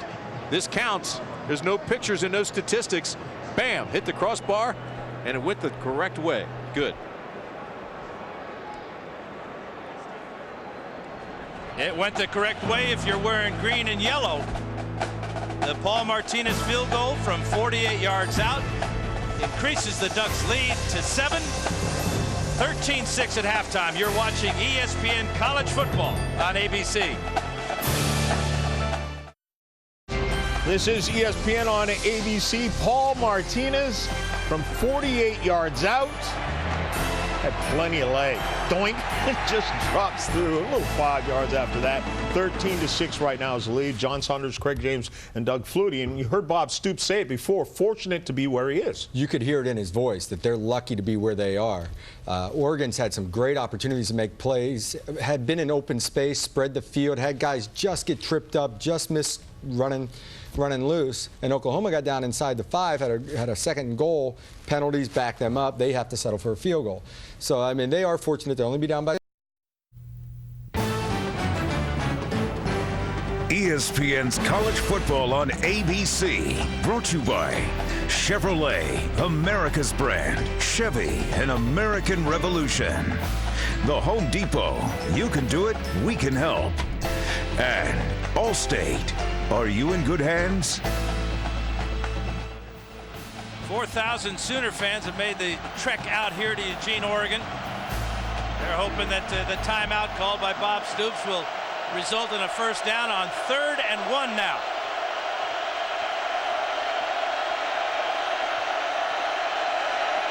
Thompson to throw for it. He's in trouble. Now he's got a man wide open. Iglesias inside the 5. Iglesias down to the 1-yard line. What a throw by Paul Thompson. Dan, what made that throw even more incredible was the pressure that Oregon got on him. Chung shaken up a little bit, came on the safety blitz. But watch this. Here's the bottom of your screen. Iglesias takes the middle. And just the throw was perfect from a guy who was under a lot of pressure and was actually hit as he released the ball. Terrific play. 3rd and 1. Everybody thinks, okay, it's going to Peterson. But watch this. Chung on the backside. He's on his way down when he releases the ball and when he finds Iglesias. Big time play.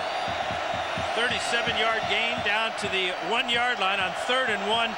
All armed by Paul Thompson. Give it to Peterson now. He's in the I formation. Thompson takes it forward on the sneak. No signal. Blair Phillips, A.J. Tuatelli trying to hold him out. You know, apparently they did. Yesterday we talked at great length with Adrian Peterson. Just know the kind of guy he is. Look, he's looking over the sidelines now saying, give it to me. Give it to me. He's frustrated. He's a competitor. He wants the ball. Doesn't care how many guys are in the box or how they're stopping him. He wants the football. Thompson is 6'4", 214. Looks like his helmet got over, but where's the ball? Tough to tell. Peterson, again a sneak. And this time he's in. Touchdown, Oklahoma. Paul Thompson with a touchdown. And you know, after that 37-yard throw, I'd give him a couple of pops at it too. Absolutely. Absolutely. Plus, there's that theory, Dan, that you don't want to go away from the line of scrimmage when you're that close to the goal line. Take that step back to hand it, even if it's Peterson. I mean, the quarterback's right there. Just take it straight ahead. I don't know. I think taking it back to Peterson at any time is good. Oh, I agree. I'm saying there's that theory, and they certainly went to the quarterback sneak. I'm with you. I was calling for Peterson both plays. I remember having a guy by the name of Chuck Muncie behind me. You talked about a big back who can get airborne and get in that end zone. We never ran that stupid sneak with him back there. Well, I know if I'm on defense, I'm looking for 28, too. Here's Garrett Hartley to tie the ball game. He does. So field position is the story here in the second half. Bad field position for Oregon, good field position for Oklahoma, and a top performance by quarterback Paul Thompson. You're watching ESPN College Football on ABC. This is Separation Saturday in college football. A couple of critical tests throughout the top 25. We begin to separate the pretenders from the contenders. Notre Dame down 34-14 right now. Jeremiah Johnson and Andy L. Brown will be deep for Mike Belotti's Ducks. And it's gotten quiet in Autzen. Yeah, the Sooner band's making noise in the left corner of this field behind Garrett Hartley. And he kicks this one. It may go out of bounds. And it does. Time to check in now with Matt Weiner with a SportsCenter in-game. Matt? All right, Dan, LSU and Auburn, yards and points at a premium, but Auburn puts together a 12-play, 80-yard drive. Brandon Cox punched it in himself. It's the first touchdown allowed by the LSU D in 17 quarters. It's now 7-3. Louisville dominating the football game 24-7. Brian Brohm is out at the moment with a hand injury. We don't know if he'll be back, but the Cardinals winning by 17. Thank you, Matt. First down and 10 for the Ducks at the 35-yard line after that kickoff went out of bounds. Jonathan Stewart on the right side of Dennis Dixon, and he gets it. Good blocking on the left side. Stiff arm. Shoulder. Walker knocks him out of bounds, but Nick Harris took one right to the face with the right hand of Jonathan Stewart. Told you about this spread attack, and what they do is not only do they spread you, but then they'll zone block you, and everybody will come down this way, and then he'll come around and just try to find a hole. Now let that roll and look at the zone blocking. Now patience. Now explode. Gets into that second level, looks for a block, and picks up 9 yards. Rosario's got it in traffic into Sooner territory. What a strike by Dixon. Nick Harris on the stop, but that was a heck of a throw and catch. And you had the feeling that Dixon needed that. He started the game 8 for 11, 130 yards, and was on fire. He was running the football, he was moving the football, and he was throwing the football. Since then, he went 4 or 5 of 14. First and 10, Stewart, nothing on that left side this time. But you know that the short kickoff, the kickoff that goes out of bounds, placed on the 35-yard line, gave the Ducks instant momentum for this type of offense. Absolutely. Just another mistake by Oklahoma, which has made all kinds of mistakes and hurt themselves today. You heard Bob Stoops at halftime say we're hurting ourselves with penalties and stupid plays, and that's exactly what that kickoff was. So a loss of 2 for Jonathan Stewart.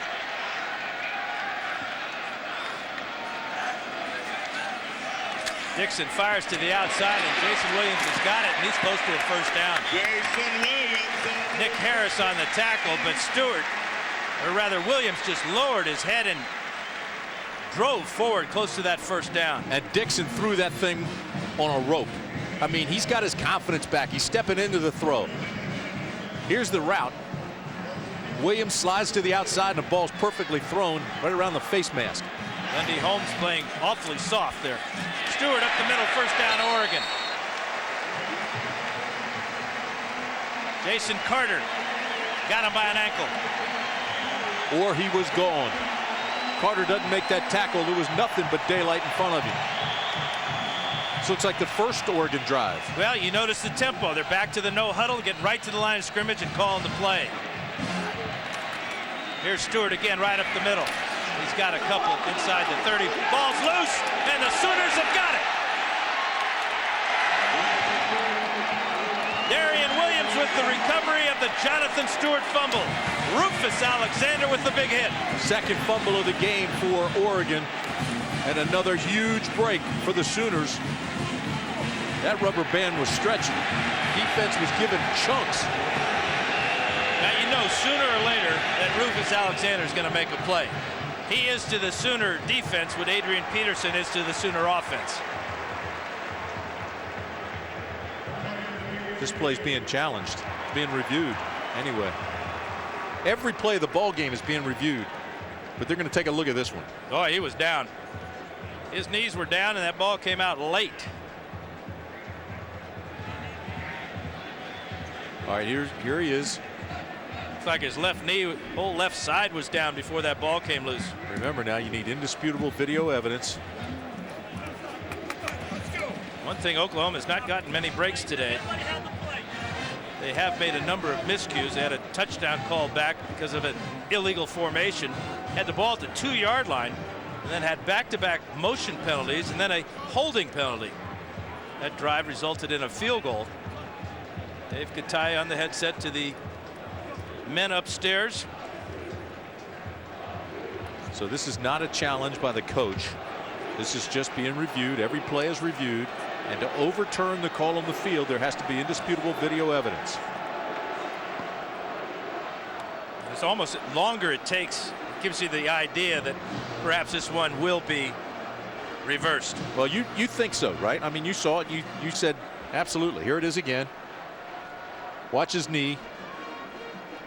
Problem is you can't really see the football. It looks like it comes out well after the knee is out. I mean, down. This is probably our best look.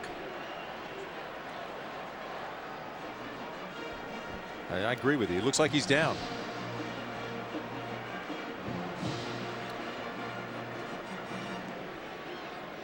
And the key thing, as you said, Tim, about the replay review is well, I don't know. indisputable. There it looks like the ball was out, or he was bobbling it. There may not be enough evidence to reverse this one. That was the replay right there.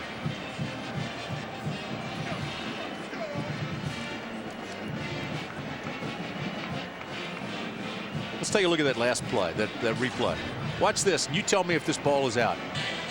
After review, there is no conclusive video evidence to overturn the call on the field. Therefore, the call stands. First down, Oklahoma.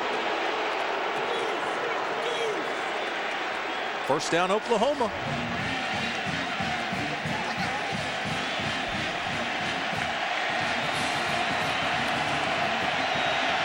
So both defenses coming up big here to start this second half. First and 10 from the 27-yard line for Paul Thompson. Eldridge in motion. Here's Peterson, right side, and he slips and goes down. Kwame Ajman and Matt Towena there. And his feet just went out from under him. Frustrating day for Adrian Peterson. Outstanding tackling and good defense. Tremendous containment by the defense. And this is what has been taking place all day. This is early on. Big old Linehan is there to make the tackle. Then look at all the green jerseys every time he touches it. They go low, they go high, they're double teaming him, and the frustration at the end of the play by AD. Loss of one. Faked Tuitele with the pressure. Great move by Thompson. But he can't get away from Blair Phillips. Got away from the pressure by Tuitele. But Phillips with another tackle for Oregon. And it'll bring up another 3rd and long. Well, you got to like the way that Nick Alioti's calling this game. Seems to have the right idea when to bring pressure on Thompson with another blitz from a linebacker. He's been brilliant. Oklahoma on 3rd down in the first half was 0 for 6. Here they're faced 3rd and a little bit more than 10. And 55,000 screaming Duck fans making noise. 3rd and 10. Clock running down again.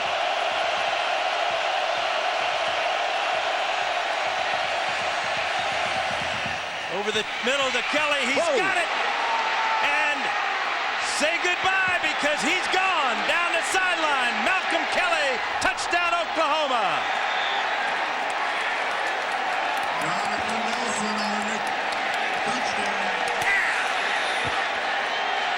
Oregon coaches are furious. They are convinced he stepped out when he crossed the 50. Yeah, they might also be furious because the play clock appeared to have run all the way out. This is a juggling catch by Malcolm Kelly. Might be furious too because they had a couple of defenders on him right there. Instead of tackling him, they let him go and tried to slap the ball. Yeah, out of bounds right there. This one's got to come back. Oklahoma hurrying to the line to get this extra point off, but it's not going to work. Dave Kataya calls timeout. This one is under review, and this will not be an Oklahoma touchdown. Mike Bellotti had the ear of the back judge too. You know, Willie Glasper literally bounced the ball up in the air so that Thompson, or rather Malcolm Kelly, could get another shot at that. It looked like Glasper had him in his grasp and then actually went to the ball and let him go, and he just exploded. Yeah, he's clearly out of bounds. Yep. He'll bring it back. Still a big play. It's so similar to a play we saw a couple of years back when Oklahoma was playing Oklahoma State.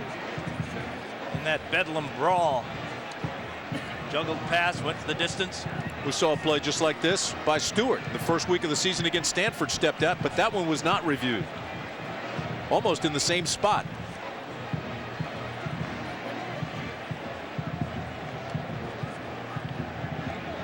I think they're already telling him he was out of bounds. I think they're trying to decide where.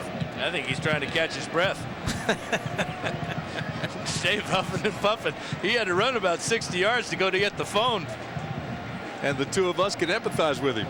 Absolutely. Checking the spot now. Absolutely. Still in. Out right there. Well, what yard line is that? Looks like it's going to be is that the 41, 39? Well, as soon as Mark Amento tells me, I'll let you know. Mark, our man keeping the numbers upstairs.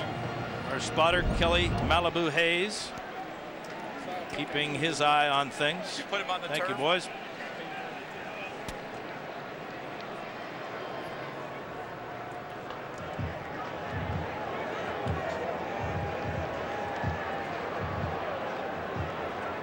Yeah, Glasper had him in his grasp and just let him go and tried to slap the ball. Just should have let him make the catch and make the tackle. He's fair game anyway after he touches the football when it was in the air. Here we go. This is the 48-yard line, and it is still in Sooner territory. Kelly's second catch of the afternoon. What an athletic one it was. Now he's got his wind back. He's going to tell us all about it here. That's what you think. He's still gasping over there. In the eyes of the competitor, Paul Thompson. After review, there is conclusive video evidence that the runner stepped out of bounds on the 47-yard line. Ball will be placed at the Oklahoma 47-yard line. First down. Clock should be adjusted to 4 minutes and 57 seconds. So the clock is set now at 4:57. They move the ball back. Oklahoma's offense comes back out onto the field. Second touchdown taken away from the Sooners this afternoon. Good point. Iglesias got robbed on a long one because of an illegal formation, and Malcolm Kelly's momentum robs the Sooners this time as he steps out at the 47-yard line. Glasper, the freshman, I'm sure was getting coached up during the review. They're telling him once that ball's touched, go ahead and level the guy. Keep your arms around him. Don't let him go anywhere. Forget the football at that point. Now Dave Kataya, our referee, going back on the headset now. I think they misspotted this one. I think the 48 is the correct yard line.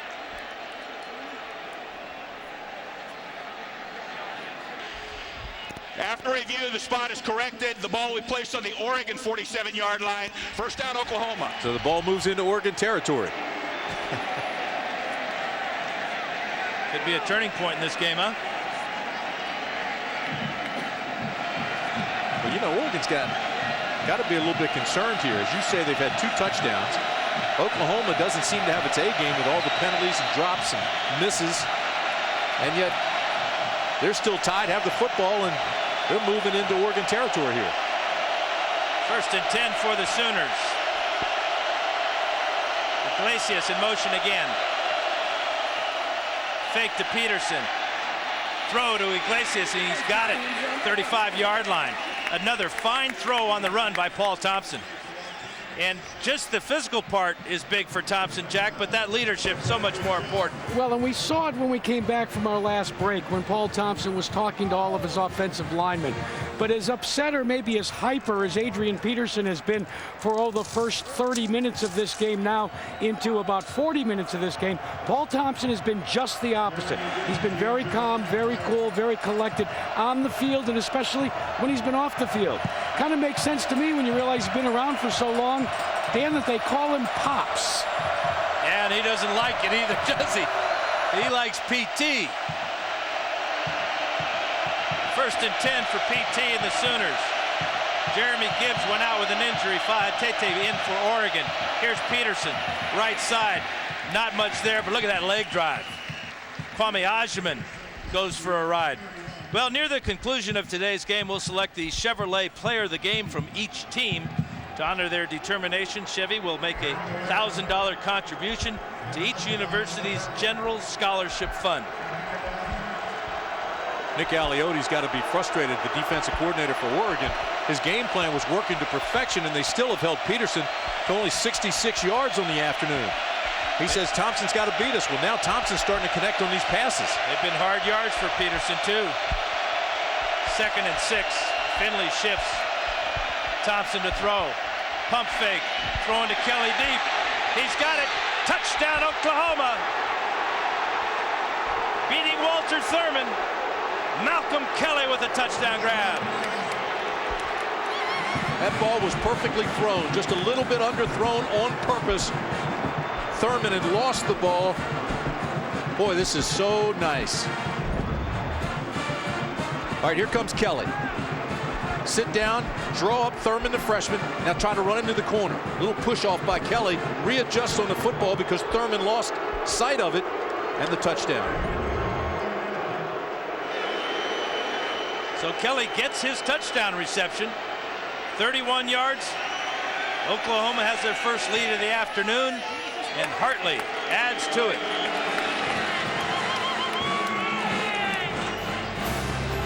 You're watching ESPN College Football on ABC. The title defense began with a win and reminders how strong the Steeler defense is. Now the champs hit the road. Jacksonville rallied to beat Dallas in Week 1. 2 playoff teams from 2005. Only one opens 2006 2-0. Steelers-Jaguars, 8:30 Eastern on ESPN's Monday Night Football. Back at Autzen Stadium, where number 15 Oklahoma up on the number 18 Ducks by 7. Scoring drive for the Sooners. 6 plays, 73 yards, just under 3 minutes off the clock.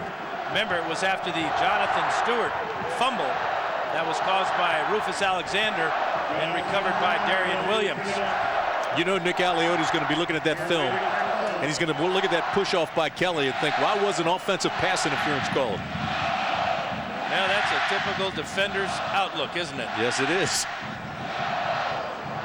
Good coach, Nick Alioti. A difference in the way that Thompson threw that deep ball and the way that Dixon has thrown it a couple times today. Thompson's ball couldn't have been any better.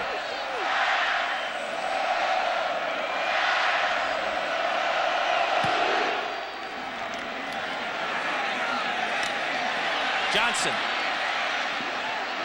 looking for room to run. Now he's in big trouble. Jeremiah Johnson going backwards and down inside the 15-yard line.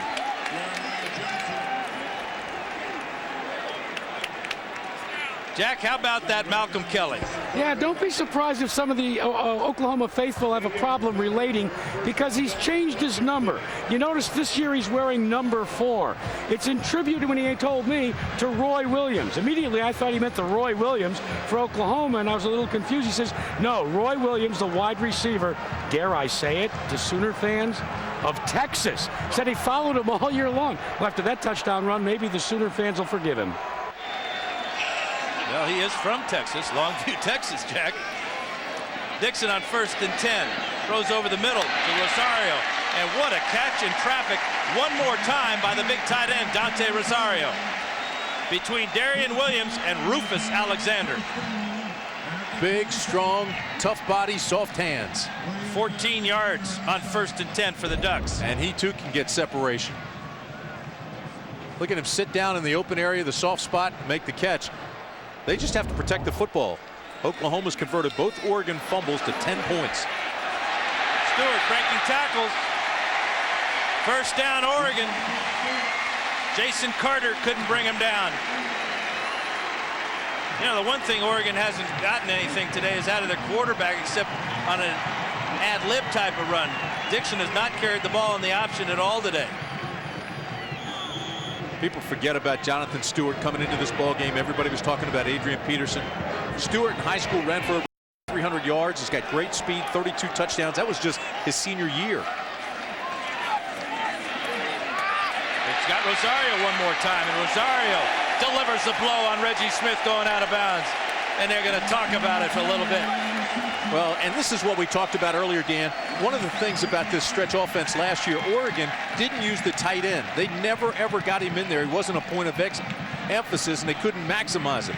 Now they do with Rosario. It's 5 catches for 41 yards for Rosario. Second and short. Stewart right side. First down Oregon. Sooner territory down to the 45-yard line. Determined running by Jonathan Stewart, Latimer, and Harris on the stop. And Oregon just took this up a notch. This drive, they're getting more physical, and Jonathan Stewart is leading the way. Incredibly productive running back. Blocker, receiver, what a talent. 110 yards for Jonathan Stewart on 17 carries.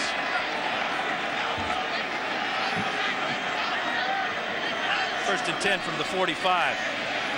Receiver screen to Finley. And he's got a few. He's close to another first down. Oregon looking to respond to Oklahoma's touchdown.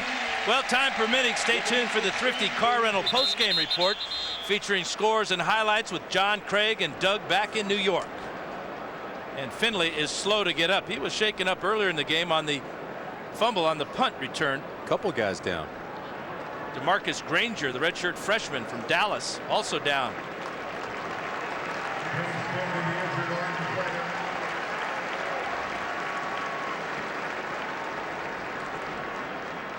Oregon's wide receivers continue to get hurt, it appears. Garen Strong was in for a couple of plays in the first quarter. He's not going to return. Cameron Colvin pulled a hamstring in the first quarter. He won't return. And you're looking at DeMarcus Granger on the ground, and 6'3", 300-pound redshirt freshman. He was last year's top recruit. Severe pain. Look at the end of this play one more time. And here comes Finley. And look for number 96 coming at the end of this thing. Looked like he hit hard down on that shoulder and maybe twisted his back a little bit. Watch the way he hits. Makes the tackle. Comes down. It just seems to twist once he gets down to the ground. Yeah, he's 6'3", a 300-pounder, showing great desire and hustle on that play to get in on that tackle.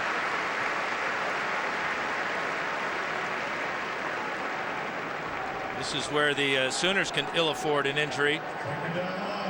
Defensive tackle has been an area of concern for Bob Stoops as Finley continues to struggle on the Oregon sideline. Second and short again now for Oregon. Stewart in the backfield with Dixon. Fake to Stewart. Outside to Jason Williams. Oh, and a good tackle. Lendy Holmes comes up and stops him dead in his tracks. The former wide receiver with a good play. He read it from the get-go, too. He saw the step off and then the step back for the little slip screen outside. He broke him the ball quickly. Watch the top of your screen. All right, he reads the play. Look at him. He's a full sprint now to make the tackle. Breaks down, hits him around the waist, wraps his arm, and drives him back.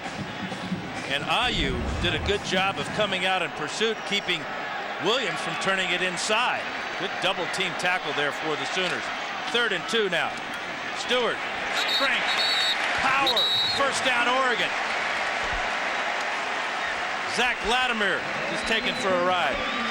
Well, next week, Saturday Night Football features 2 fantastic regional matchups. Most of you will see Notre Dame try to exact some revenge as they take on Michigan State.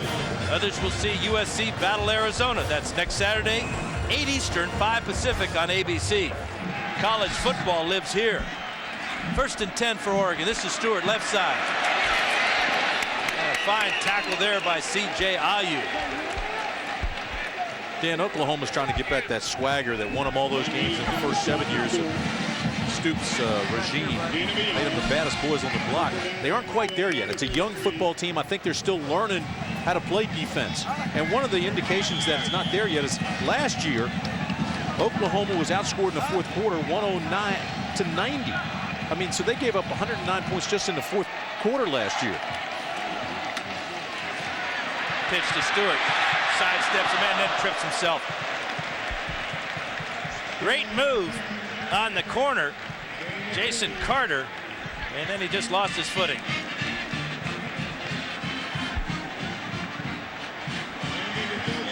And that's the way the third quarter will end, with Oregon on the move in Sooner territory. ESPN presentation of college football on ABC will return after this message and a word from our ABC stations.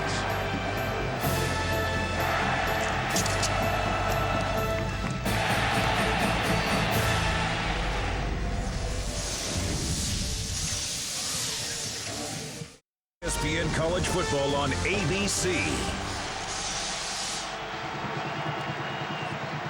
Start of the fourth quarter here in Eugene. The Ducks on third down now and 6. They've converted 7 of 12 today on third downs. Dixon throws incomplete. Jason Carter knocked it away from Brian Paysinger. Jack, this injury list continues to grow for both teams. Yeah, Dan, I'm starting to think like I'm at Grey's Anatomy rather than here in Autzen Stadium. Let's start with DeMarcus Granger, defensive tackle for Oklahoma. He tweaked his back. They've stretched it. He's been cleared to return to play. Not the same for Jeremy Gibbs on the Ducks defensive line. He has injured his right ankle and is being iced. And James Finley, their wide receiver for the Ducks, the left ankle is the problem there, and he's still being taped. It's awfully tender. Well, this is a tender moment, too. 4th and 6 for the Ducks. From the Sooner 30, Dixon to throw deep. He's got a man deep. Mason Williams, touchdown, Oregon.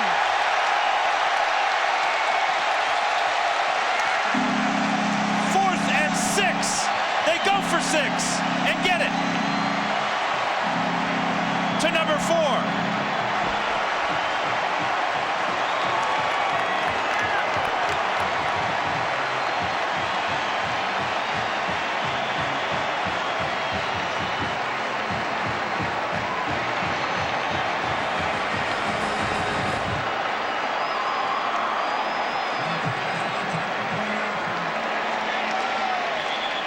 Martinez to tie this up. Play is being reviewed. Well, Dave Kataya, our referee, tells us this play is being reviewed. Just want to review the end of it, make sure he got in. Williams had separation right away. Says if we're even, I'm leaving. He's in there. That ball broke the plane. Got behind Lindy Holmes for an apparent touchdown. His feet are in, still in. Ball's across the goal line. Remember last week against Fresno State, he dropped a very catchable touchdown catch in the end zone. Got the start today for Garen Strong. After review, there's conclusive video evidence. The call of the field is confirmed. Touchdown. You know, the only new coach on this Oregon team is Robin Flugard, in charge of receivers. He's inherited a talented group. It's not like being brought in to teach Shaq how to shoot free throws or something. I mean, this group can play. Robin's doing a heck of a job. Did a great job at Washington State with all their good receivers too last couple of years. So this is Martinez with the extra point. Leaf puts it down. Martinez puts it through. Dan, the touchdown was set up though by the offensive line, giving Dixon plenty of time to sit back, read, and find Williams. 30 yards on 4th down and 6. You are watching ESPN College Football on ABC. Back at Autzen Stadium, it may be separation Saturday, but there's no separating these two teams this afternoon. 11 seconds off the clock in the fourth quarter, and Oregon strikes on the 30-yard touchdown pass from Dixon to Jason Williams. This is Matt Evenson to kick off.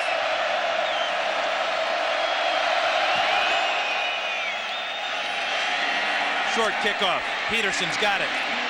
20. Glasper's got him, and he gets out to close to the 30-yard line. Jack, what do you got? Well, Dan, remember Jason Williams, as you alluded to last week, had a case of the drops. He's dropping a lot of balls. In fact, even early in this game, dropped a couple of them. Well, you would think that maybe his team might have turned on him. That was not the case. We asked Gary Crowton about it, and he said the team has been very, very supportive. But if you remember, guys, he also pointed out that the only one that can build that confidence back is Jason Williams. He worked all week on catching the ball, and with that TD catch, I believe the confidence is back. 30-yard line is where the Sooners will start. Peterson stumbling forward. Cole Linehan first to meet him. What a job by this defense on Peterson all day.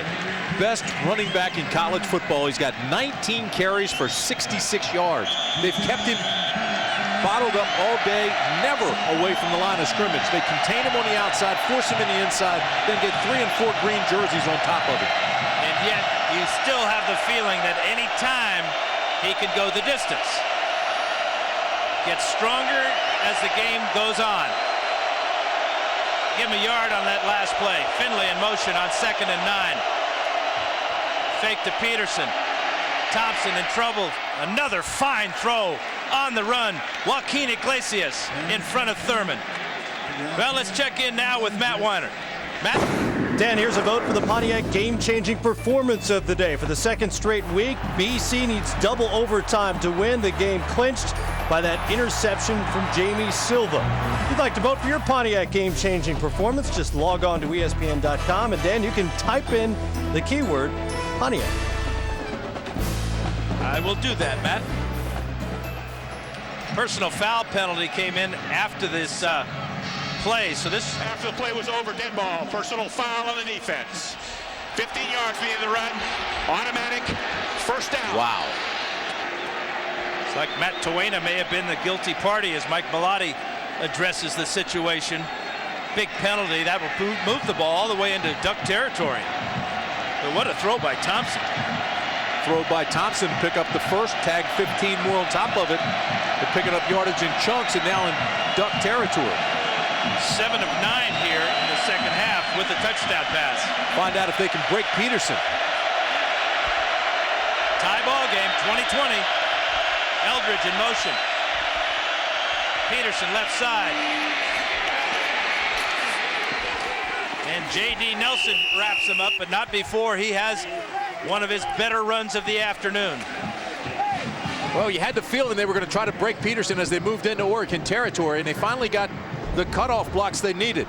Watch this now. He's going to his left side, and look at the offensive line. They slide down, they engage, they get the block, they hold him up just long enough, get him into the secondary.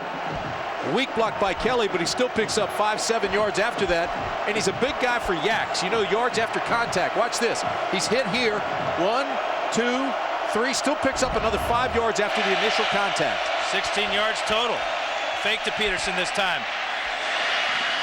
Incomplete. Thompson throwing short for Malcolm Kelly. Well, Monday night on ESPN continues as Joey Porter and a strong Steeler defense lead the Super Bowl champs against Byron Leftwich and the Jaguars. Is it Monday yet? Monday Night Football on ESPN Monday at 8:30 Eastern. Also available in high def on ESPN HD. Call your cable operator or satellite provider today. Ball rests on the 26-yard line on 2nd and 10. Finley in motion one more time. Peterson with a carry one more time, and he's met in the hole. Blair Phillips from his middle linebacker spot read that play perfectly.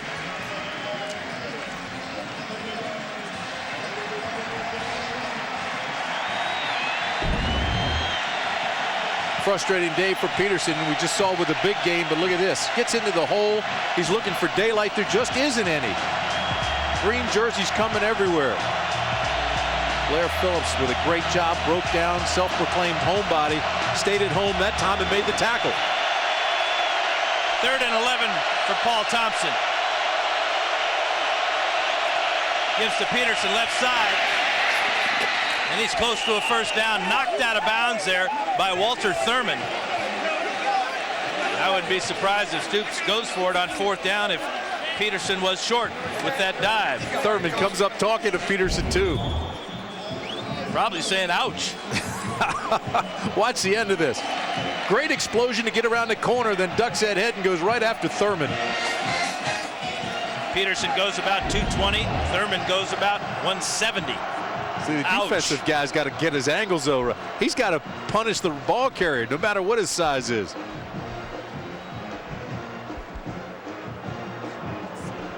Peterson is some kind of special, isn't he? And I think they got a special mark by the officials. Easy now, big guy. It's close. Inches. Just short. Well, earlier in the game, Thompson took a quarterback sneak in from inches away. 2 in a row. Ran the sneak twice.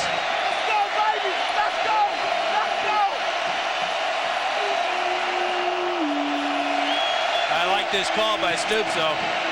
You've got momentum. Your offense is working very well here in the second half. And you're on the road. Try to take the crowd out of it. Get the first. And you've got Adrian Peterson in your backfield. 3 tight ends for the Sooners. Finley, Eldridge, and Pleasant.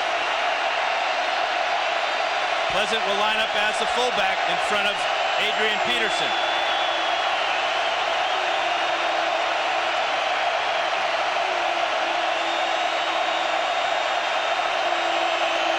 Peterson's got it. He's got a first down and more. High step and touchdown, Adrian Peterson. Great block by George Robinson, the Duke. And Stoops is rewarded by a touchdown from Adrian Peterson.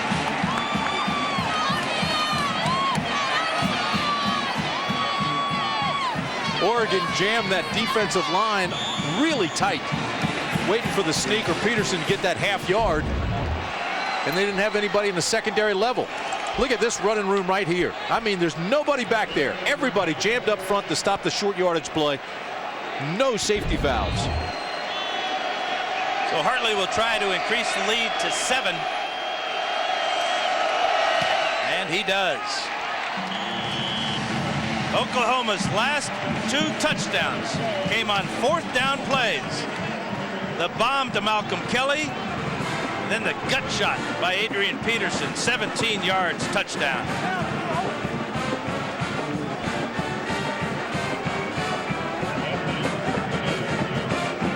We'd like to welcome those of you who have been watching the Miami-Louisville game, and I think you're going to be happy to watch this one. This one's going back and forth here in the second half, isn't it, Tim? No question about it. Oklahoma outscored Oregon 14-0 in the third period to take a 20-13 lead. The Ducks came roaring right back and tied it up, and Adrian Peterson just exploded on 4th down and inches. Oregon jammed the line, short yardage, didn't have a safety back there, and once he broke that first level and got into the secondary, see you later. Peterson has given Oklahoma the lead. Giving his offensive line a lot of credit. That's what I'm talking about, as he says.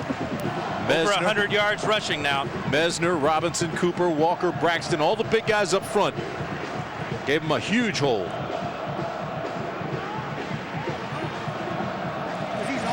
Hartley will kick off. Chris Vincent. And number 27, Andy L. Brown, deep for Oregon. What's your name? Tim Flynn.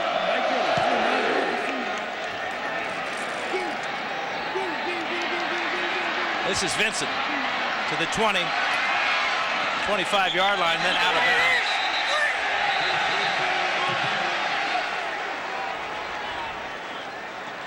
Game has gone back and forth. Oregon scored first to get this game going. Crowd was going crazy, sellout crowd, fire marshal crowd.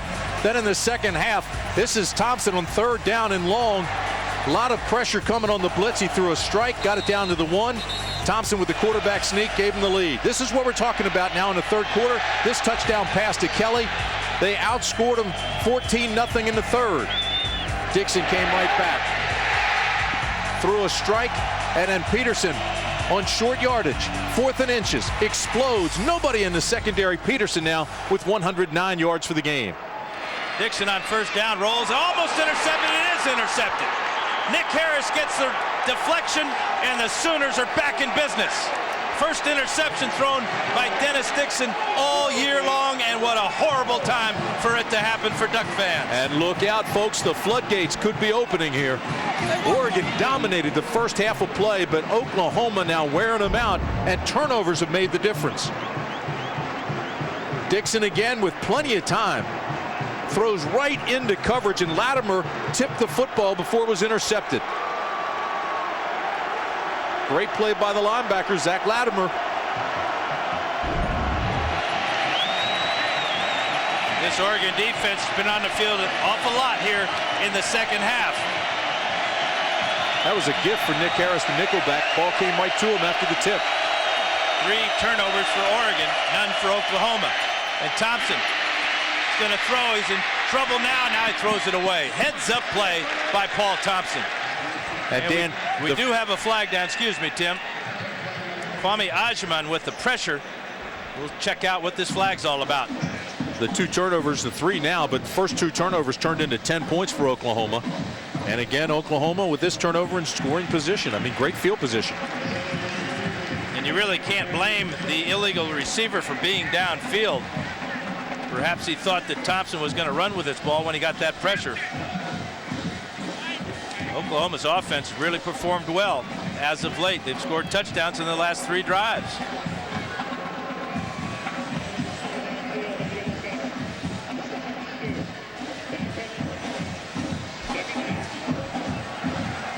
Well, Oklahoma's got a very young offensive line. Remember now, Franklin Merrill, he went from defense to offense, became all Big 12. Jamal Brown, the same thing. He was a first-round NFL pick. Now they're loaded with young guys up front. Mesner, the only senior, and the offensive line for Oklahoma has really played well, especially the second half. 2nd and 10 after the Ducks turn the penalty down. There's Peterson left side, breaking tackles inside the 30, inside the 20, and down. Oh, that was an awkward fall. Kwaji Ogman with the tackle there, and Peterson grabbed his right leg immediately. 20 yards on the great gain, but he's up and back in the huddle. It's the second time he's been pulled down from behind like that and twist his leg. Also has lost a lot of skin on his shins from the turf. He's got that bandaged up, but look at this, how awkward this is on his leg. Wow. That could have been a knee, an ankle, or a hip, or a groin. We got him all covered. He's okay though. Man of steel.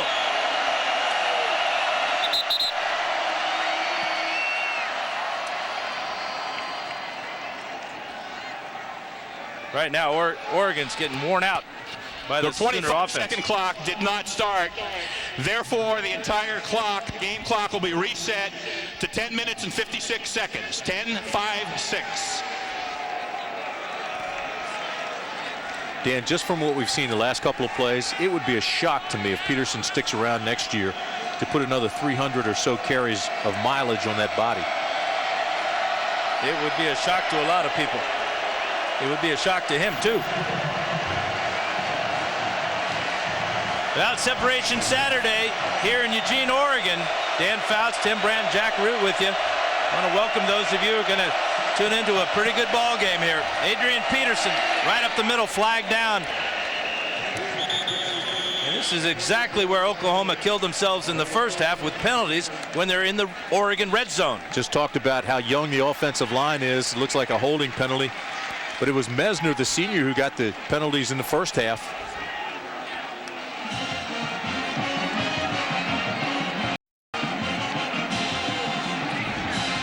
Bob Stoops is furious. Holding. Offense. Number 79. 10-yard penalty. Remains replay first down. And it's Mesner again, the senior. That's the first penalty called against Stoops' offense in the second half. Pushes him back to the 25-yard line where it'll be first down and 20. Eldridge in motion. Peterson left side. Looking for the corner and not finding it. A.J. Tuatelli and Walter Thurman with the stop. Adrian Peterson, 6'2", 218 pounds in his career. When you look at all his numbers, 62% of all his yards came in the second half. This is what we're talking about. He gets stronger as the game gets on. That's why his nickname is AD, all day. 23 touchdowns in the second half for all day Adrian Peterson. Finley in motion on second down. Again, it's Peterson left side, inside the 20. Thurman takes him out of bounds inside the 15-yard line. And Adrian Peterson is just wearing out this Oregon defense right now. Well, and he's become more of a complete back. They've made him a better receiver, which gets him out of crowded spaces and forces linebackers and safeties in to cover him. He's tough on the outside edge. He gets inside blocks. He's patient, and he lets his eyes move his feet. He reads the hole and explodes in through it. Oregon substituting. 5 guys went out there trying to get some fresh bodies in the game on this third down.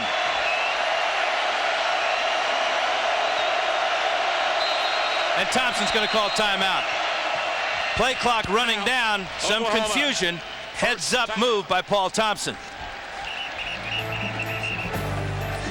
So it'll be 3rd down and 9 when we come back. Right now you're watching ESPN College Football on ABC.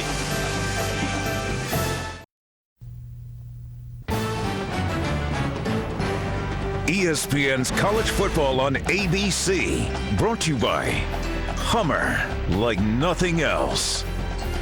Aflac, ask about it at work. And Singular, raising the bar.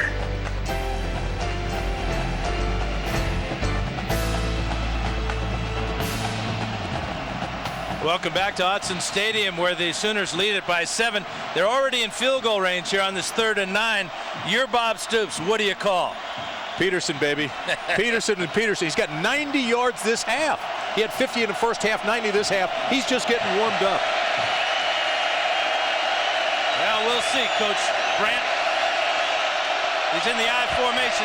Finley in motion.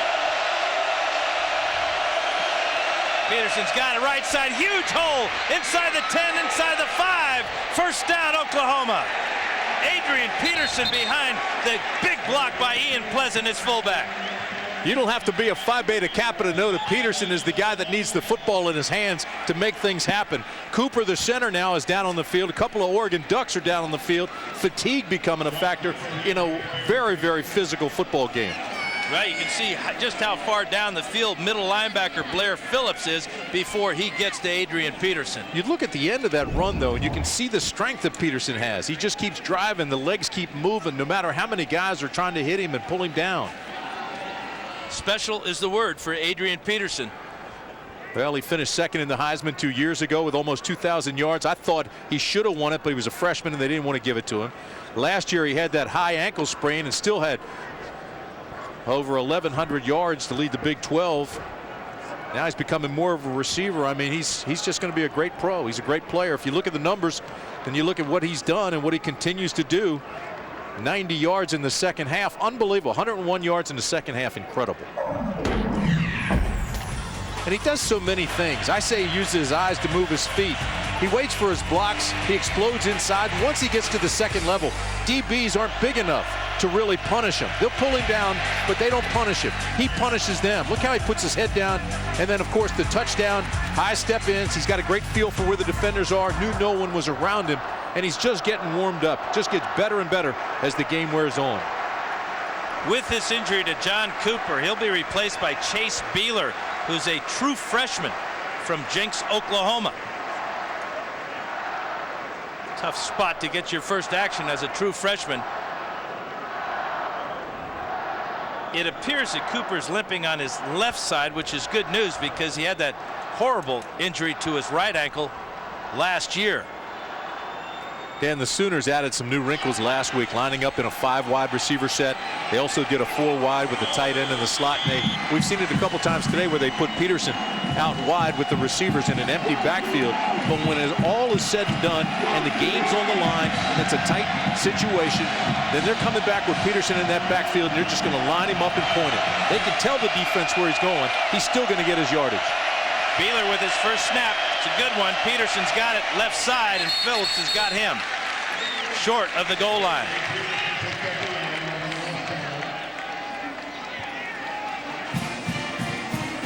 This is where some of those new timing rules will come into effect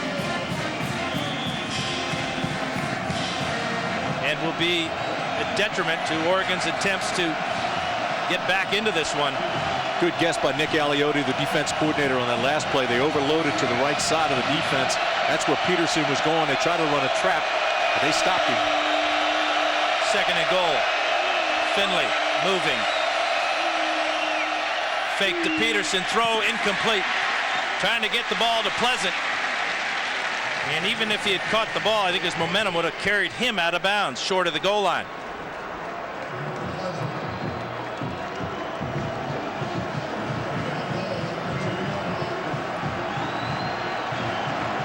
Peterson looking over the sideline, hitting his number 28 on the chest, like, give the ball to me. You know, the injury timeout may have given Oregon a second breath, chance to catch their breath.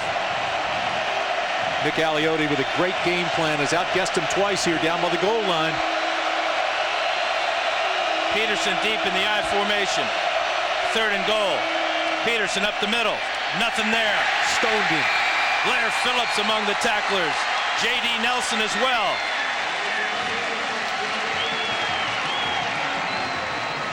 I'm surprised with a freshman center in the game that the Sooners would attack right up the middle.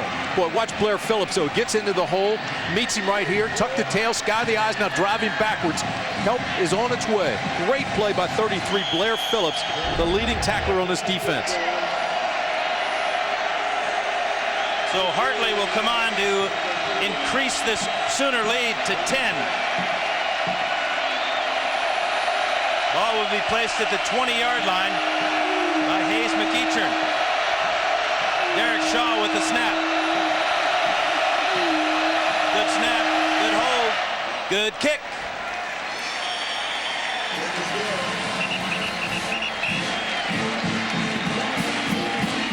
So Oklahoma increases their lead to 10 with 6:45 to go in the fourth quarter. When we come back, it'll be Jonathan Stewart's time on offense for Mike Belotti's Ducks. And don't forget about this man, Dennis Dixon, the Oregon quarterback. You're watching ESPN College Football on ABC. It's Separation Saturday in college football. We are starting to separate the pretenders from the contenders. And Oklahoma is starting to separate from Oregon with a 10-point lead.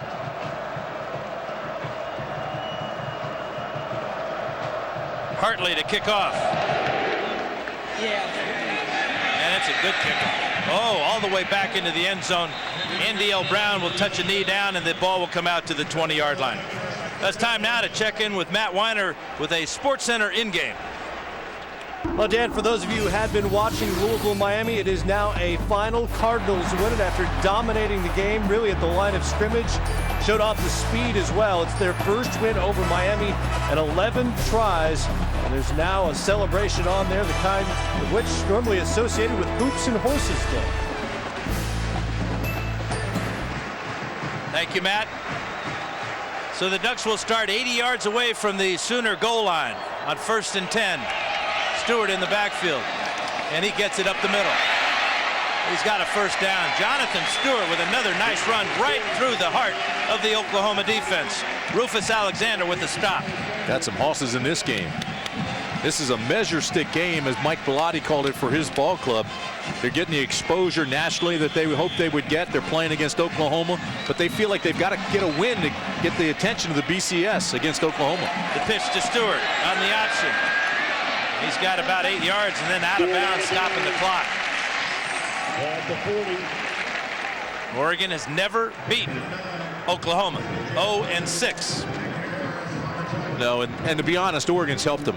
I mean, Oklahoma leads 30-20, and 13 points have come off of 3 Oregon turnovers. So, I mean, it's almost been a gift for the Sooners.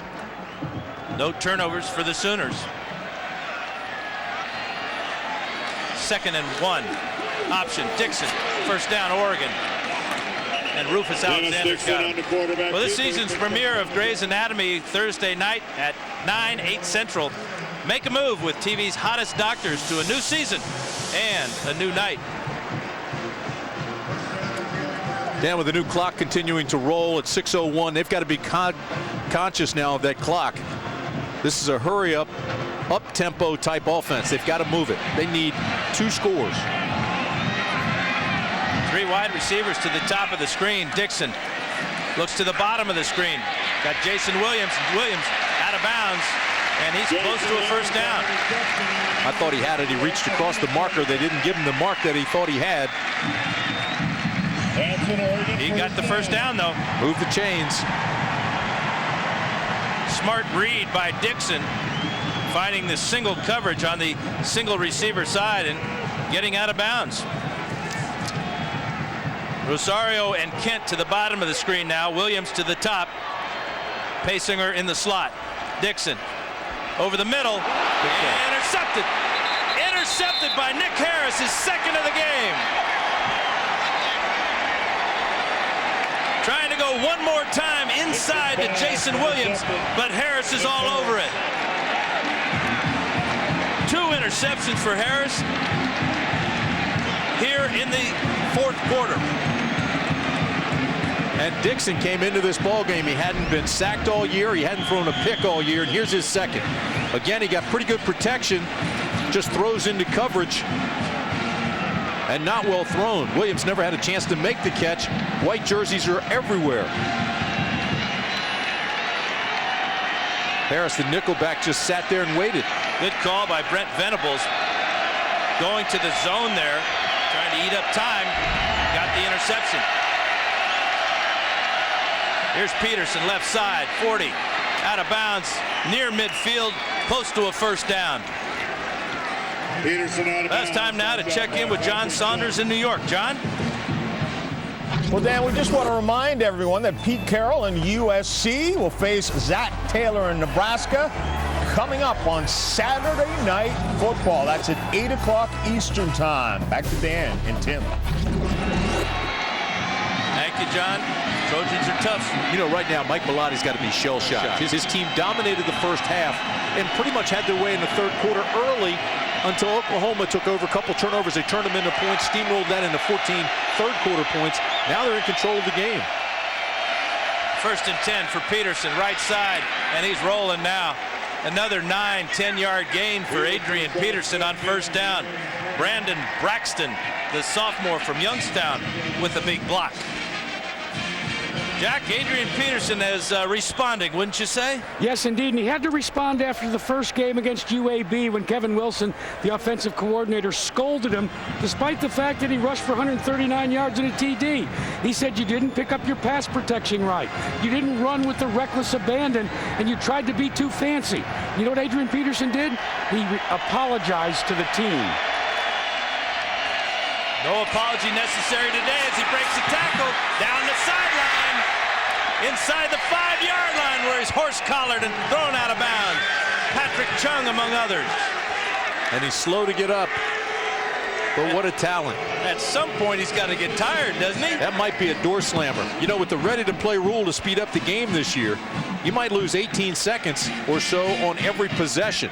So when you look at what Oregon has with 4:20 left in the ballgame, they're running short when they need 2 scores now, and it looks like it's going to be 3. Now Peterson over 200 yards for the game. 33 carries, 206 yards, and a touchdown.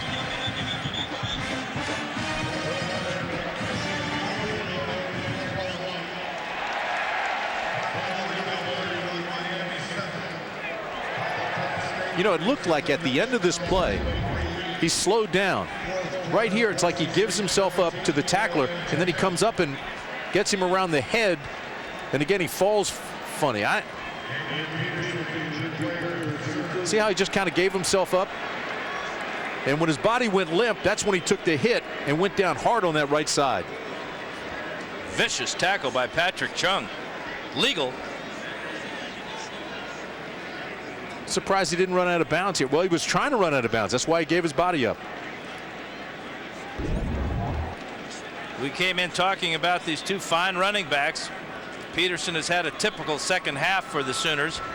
Jonathan Stewart for the Ducks, a productive day as well, but 4 turnovers It's just too much to overcome when you're going up against a team as talented and as determined as the Sooners. Well, Oklahoma trying to get the swagger back that won them all those games in Stoops' first 7 years. That made them the baddest boys on the block in the Big 12, and it looks like they're getting that back. This is a very young Oklahoma football team. And Adrian's up and walking off.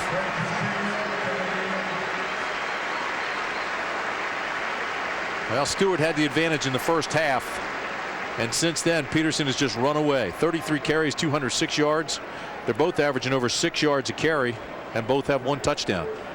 Time permitting, stay tuned for the Thrifty Car Rental post-game report featuring scores and highlights with John, Craig, and Doug back in New York. And there's plenty of highlights to show from this one. Alan Patrick will take number 28 spot in the Sooner backfield. 1st and goal. AD smiling when he came off, though, so he's okay. Finley in motion. Movement up front. Fake to Allen. And Thompson cannot fool or get around Patrick Chung. Oregon's got to start thinking about when to use some timeouts. They have 3 timeouts to use. It's a good call, Coach, because they're going under 4 minutes now, and they've got 2 scores they've got to get. They've got to hold them here and then get 2 scores. But you're right, they've got to manage the clock. The problem is if you call timeouts, you give this man time to catch his breath and get back in the game.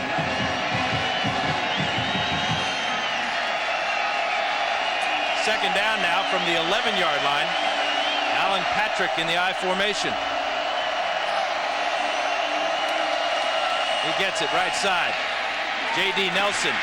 A.J. Tuatele on the stop at the 10-yard line. Got to take a timeout. Got to take a timeout. There you go, Coach. Mike Bellotti with the timeout call. 3:23 to play. Timeout. Oregon. So Adrian Peterson makes his way back to the Sooner huddle.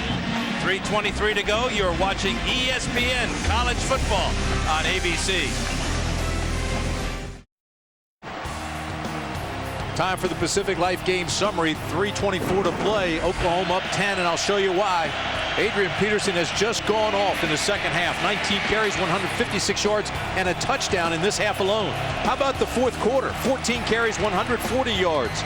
Just in the fourth for AD. And Oregon just giving them gifts. The turnover on the kickoff. The interception. And Harris has 2 of them here in the second half. And that has turned into 13 points. And Peterson's got it on 3rd and goal. Left side. And out of bounds. And that'll stop the clock, and that's a real big benefit to Oregon. A.J. Tuatele with another tackle. And stopping the clock as Garrett Hartley comes out to try to add to this 10-point lead for Oklahoma. Well, good pursuit again by the Oregon defense. They got blocks all the way to the side, and Peterson waited for his blocking, but by waiting for his blocking, he allowed the pursuit to catch him and take him out of bounds. So he tried to stay in. He just couldn't fight against the defense. Hartley has been perfect this afternoon, 3 for 3. In fact, he's 7 for 7 on the year. 22-yard attempt here from a severe angle. McEachern puts it down, and Hartley puts it through. Garrett Hartley with his 3rd. Make that his 4th field goal of the afternoon. Which tells the Ducks that they now need 2 touchdowns, and they've got to do it in 3 minutes and 12 seconds. So we'll see how Mike Bellotti now manages the clock and tries to get his offense from turning the ball over. 16 points off 4 Oregon turnovers. That will just kill you, and especially when you got somebody like Adrian Peterson, right, Jack? Oh, Adrian Peterson, we all had a scare there for a moment when the athletic trainer had to go out. But you know what it was, fellas? He was just, as Keith Jackson would say, plumb tuckered out. He's fine here on the sidelines. I'm watching him. He's back with his mates here, listening to Cale Gundy give him the last-minute update on what they need to do in the final 3 minutes. Had a big smile on his face just a couple of moments ago. He's fine, so everybody can breathe a collective sigh of relief. This crowd of 59,269, about 4,000 Sooner fans came all the way to Eugene. That's a stadium record and it's the largest crowd ever assembled in the entire state of Oregon. Fire marshal game.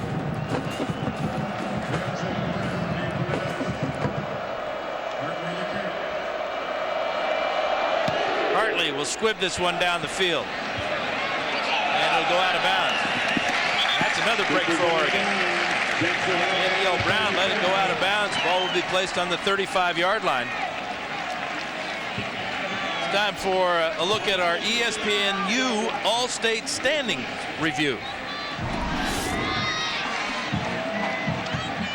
Well, Ohio State rolls once again. Notre Dame getting blistered by Michigan. Fell behind big early. Auburn's got a pretty good way. Now it looks like it's going to be wide open for the Tigers. And of course, big game USC Nebraska later. Dixon on 1st and 10. Fakes to Stewart. Pressure. Now he's going to run. He'll get about 6, but he needs a whole lot more than that. On the keeper for the 42. Ducks have 2 timeouts. Clock continues to roll as the receivers slowly get back to the line of scrimmage.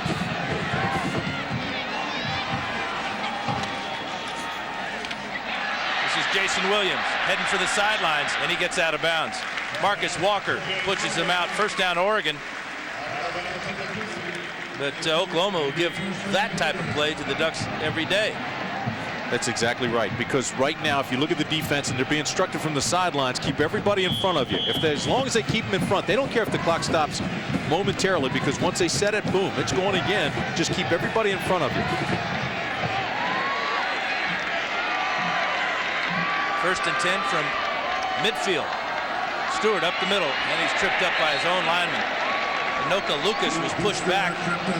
That tripped up Jonathan Stewart. This will probably take it under 2 minutes.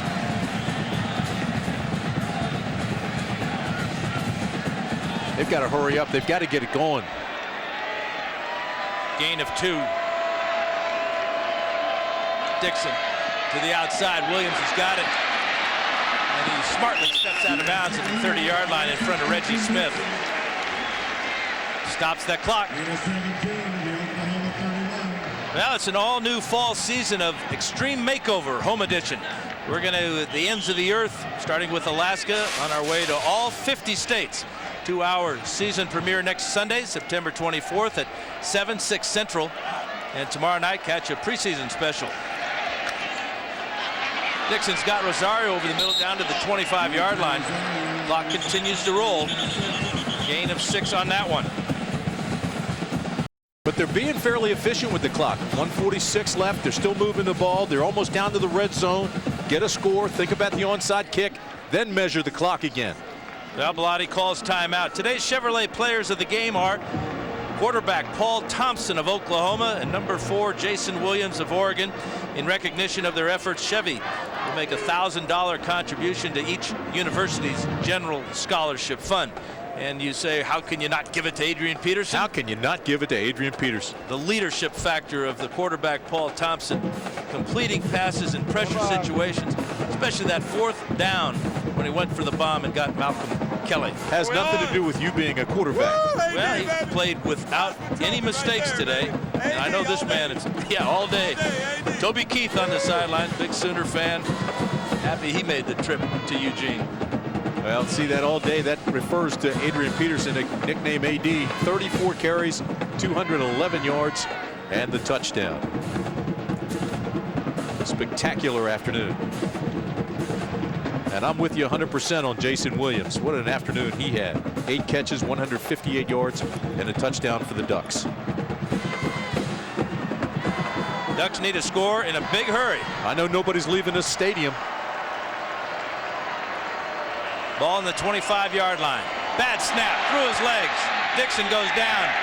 And you talk about a killer play at the worst possible time. A low snap from Anoka Lucas goes between the quarterback's legs, and they lose a bunch of yards. And losing time. The clock continues to roll. The receivers were down by the end zone. Now have to get all the way back.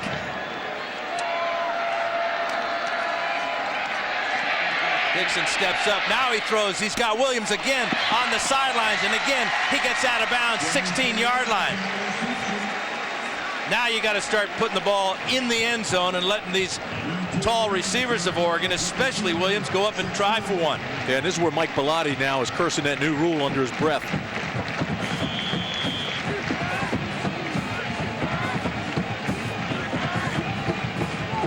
Boy, the new clock rule really shortens the game when you're in your hurry-up offense down the stretch. First and 10 from the 16. Dixon steps up. He's going to run. He's got it. And touchdown, Oregon! Dennis Dixon from 16 yards out.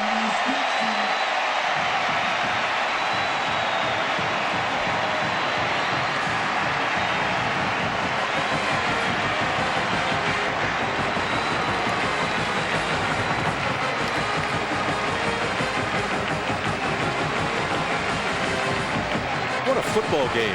And a great read by Dixon. He just ran away from people, too. First time the second half he's gotten loose on the ground. Martinez with the extra point. Perfect.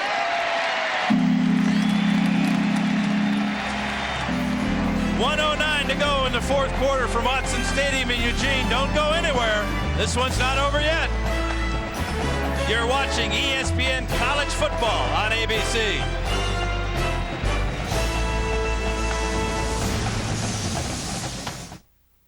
The title defense began with a win and reminders how strong the Steeler defense is. Now the champs hit the road. Jacksonville rallied to beat Dallas in Week 1. Two playoff teams from 2005. Only one opens 2006 2-0. Steelers-Jaguars 8:30 Eastern on ESPN's Monday Night Football.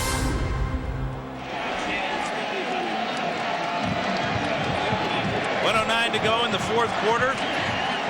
Oklahoma on top by 6. Both teams have one timeout. You've got to anticipate the onside kick here for Oregon. And they know if they don't get it, Dan, it's over. They've got to get the onside kick. And it's the coach's kid who's going to kick it. Luke Bellotti, the junior from Sheldon High School here in Eugene, will attempt this onside kick.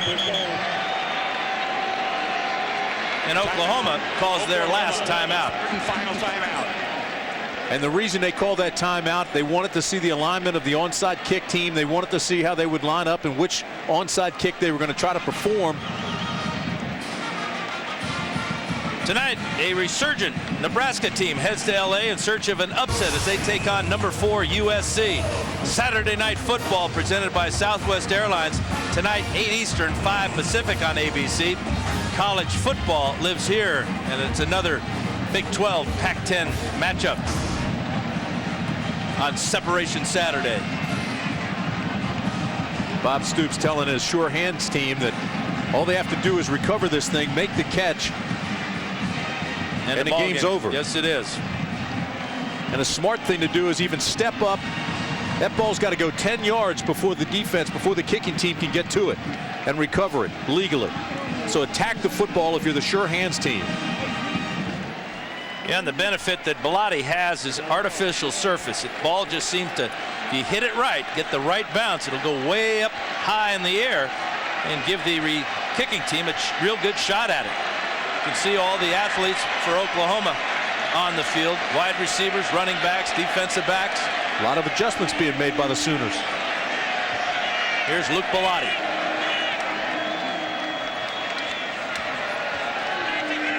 Like he wants to kick it to the left side now. Oregon shifts over there. Ball's loose.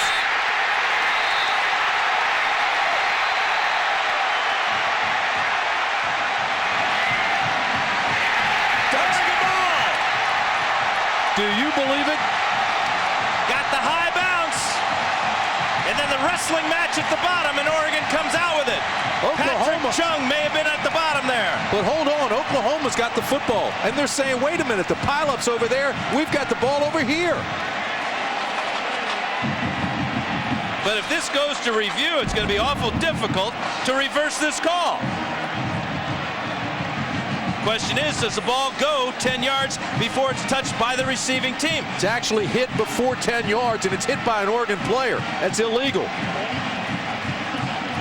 Ball was taken away. First down. Boy, I don't know. That ball was touched before it went 10 yards. But it's going to be first down Ducks. Shouldn't be. Stoops can challenge this. He has a timeout. Well, he used his timeout on the kickoff when they made the adjustments on the onside kick, so he cannot challenge this, but it is reviewable, as every play is in college football. No question in my mind. It was touched first by an Oregon Duck, and it didn't go 10 yards before he touched it. Now they're going to go over and look at this play and review it. Take a look at this thing. You tell me if it goes 10 yards, and you tell me who hit it first. That's the question. Who hit it first? Great kick by the coach's son, Luke Bellotti. Oregon touched it first. No question. That was Oregon. And it didn't go 10 yards. May have been Brian Pasinger, number 19. That's awful close from that angle. Keep in mind, it's got to be indisputable video evidence. This is a good angle right here. Go up for it. Malcolm Kelly way up in the air, number 4 for Oklahoma. Chung did get the recovery. Should be Oklahoma football, but instead, Oregon's offense is on the field.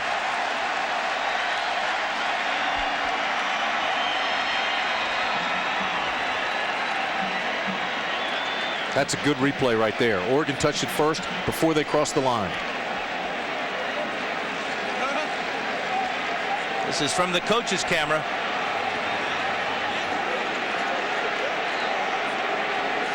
Got to agree with you, Tim. Ball appeared to be hit by Brian Pasinger, number 19, right there before the ball traveled 10 yards. There's no question in my mind, Dan. That's got to be Oklahoma football.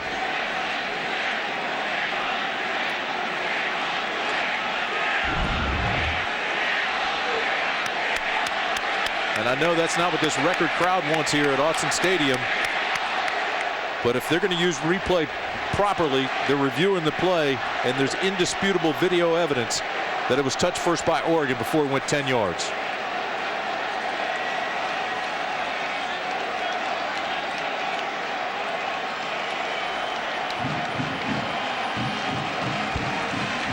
Strike up the band in hopes that this call stands.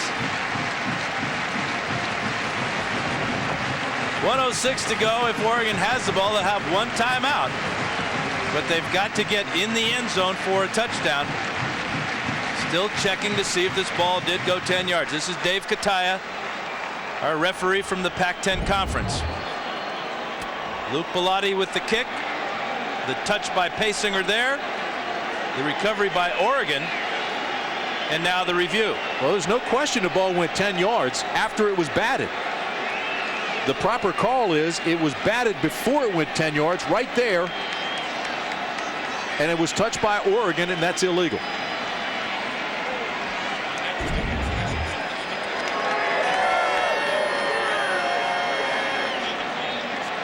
And here comes the call.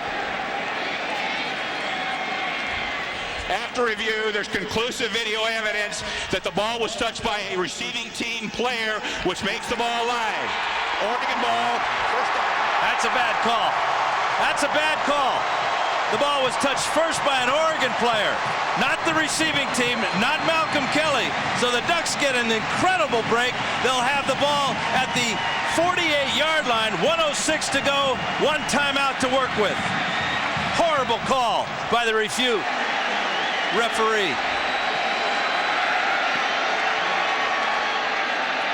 Dixon over the middle to Stewart.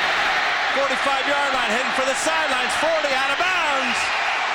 Jonathan Stewart with the speed to take it from the middle of the field all the way to the sideline. The call is a moot point now. 54 seconds left for the Ducks. There's plenty of time. No panic is necessary. They've got time using the sidelines and timeouts. No timeouts are left for Oklahoma. One is left for Oregon. So Oregon in the catbird seat there. They just have to manage this clock. 37-yard line for Dixon. Over the middle. He's got incomplete. Flag down. Flag comes in. Darian Williams may get called for pass interference on Brian Pasinger. Oklahoma came with a blitz. Oklahoma had to play man-to-man in the secondary, and the free safety Williams is going to get called.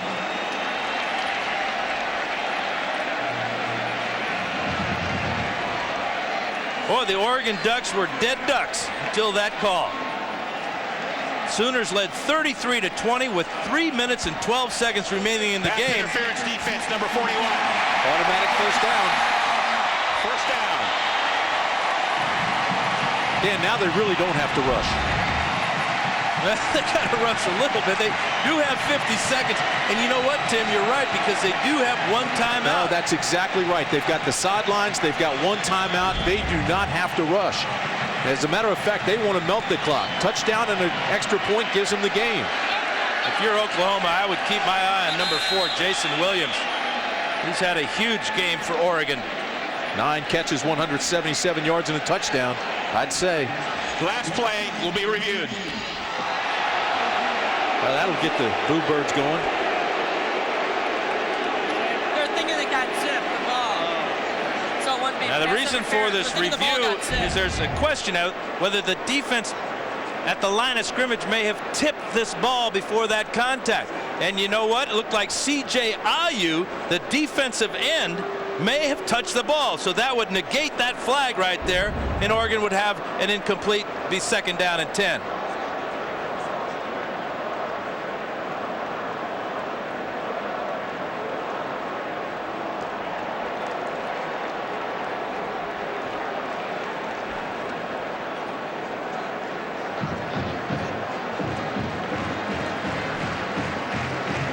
Again, it's got to be indisputable video evidence, but we got a pretty good shot of it. Watch the bottom of your screen. Right here, 99. Looks like he changed the flight of the ball because then it becomes a wobbling dead duck, so to speak. Easy. No, you're right. C.J. Ayu with a heck of a play. That ball, Dennis Dixon always throws spirals. That ball was not a spiral when it got to the receiver. But again, Dan, indisputable video evidence, and I'm not sure it's there. I mean, I saw it on the onside kick. I don't see it there. Question is, what are they seeing upstairs? Because the call on the onside kick was ridiculous.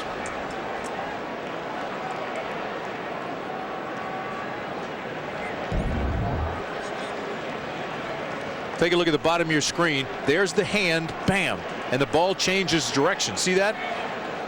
Almost starts going end over end. I'm not sure there was pass interference on that play. Looked like pretty good coverage by Williams.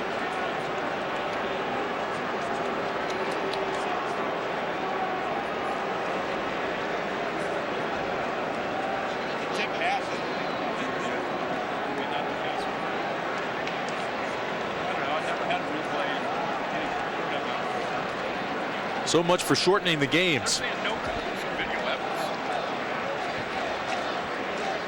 Adrian Peterson, 34 carries, 211 yards. Phenomenal afternoon. After review, there is no conclusive video evidence that the ball was tipped. Therefore, the play stands. I tell you what. Except that it changed directions. Well, it got out of spiral. And having thrown a lot of balls, it got out of spiral. I like that excuse that somebody tipped it. Oh, you're too much. I tell you what. First and 10 now for Oregon. They're in striking distance. And still have a timeout. That means they can throw the ball over the middle of the field. Fake to Stewart. To the end zone! Touchdown, Oregon!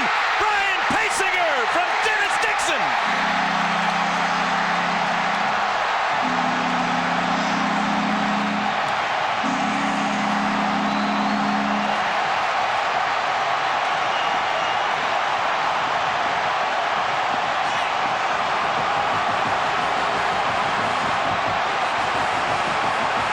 The whole stadium is rocking.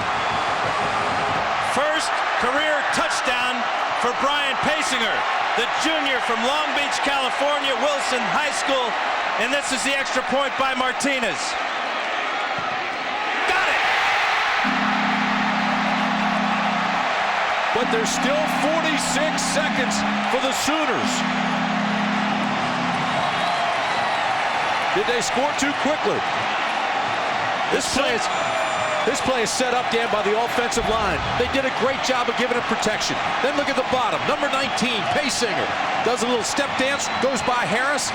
And number 5, Harris, who has 2 interceptions. You're even. He's leaving. Just gave him the stutter step. He bid on it. Harris, just a sophomore. Boy, what a nice throw, too. He waited for the fake, the stop and go. Saw him clear. Once he got the separation, laid the ball in perfectly to Paysinger. And remember, it was Paysinger who illegally touched the onside kick, at least in our eyes. Ball was given to Oregon with the recovery by Patrick Chung. Quick strike offense. 2 touchdowns in 22 seconds. But hold on, there's still 46 seconds left, and look who's back to return this kick. The Sooners have no timeouts. Adrian Peterson. Now, do you squib it or do you kick it deep? I wouldn't kick it deep and give Peterson a chance to return it. The other guy's a pretty good returner, too. Reggie Smith is back along with Peterson. Just kick it to one of the up men. There it is. This is Reggie Smith. He's got a big hole. 40. Reggie Smith duck territory down the sidelines. Knocked out of bounds. Clock stops with 31 seconds left. But once the referee signals ready to play, the clock will roll. Garrett Hartley's career long is 52 yards. Kicked that one last year against Texas, but he's in field goal range now. Tried to keep it away from the receivers. They wanted the up men here to take it, but they left it on the ground.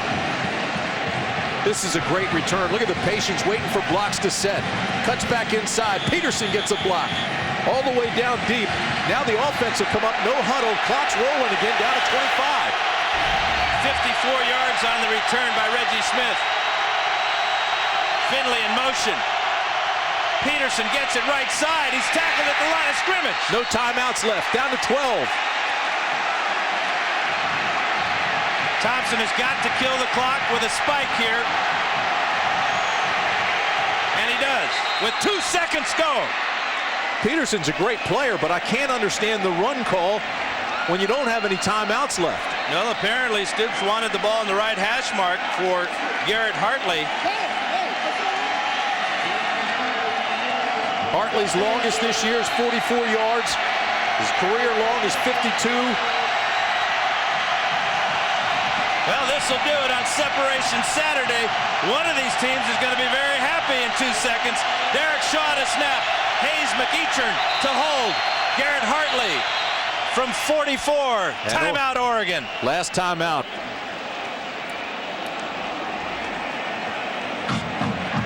Dan, I understand what he's doing to line up the angle. But I'd still, with 25 seconds left, take a shot, get to the sidelines, and get him down where the field goal is more a chip shot. 4 for 4 on the day. Stoops has confidence that this is in Hartley's range. He has not missed this season. This will be from 44 yards out. And again, we tell you, his longest this year was 44. His longest first career, 52.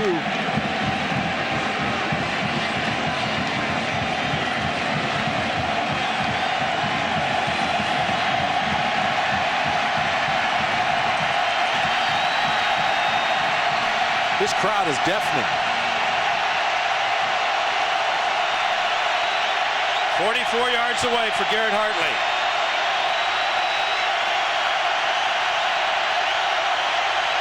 For the win. Blocked! Blocked by Oregon!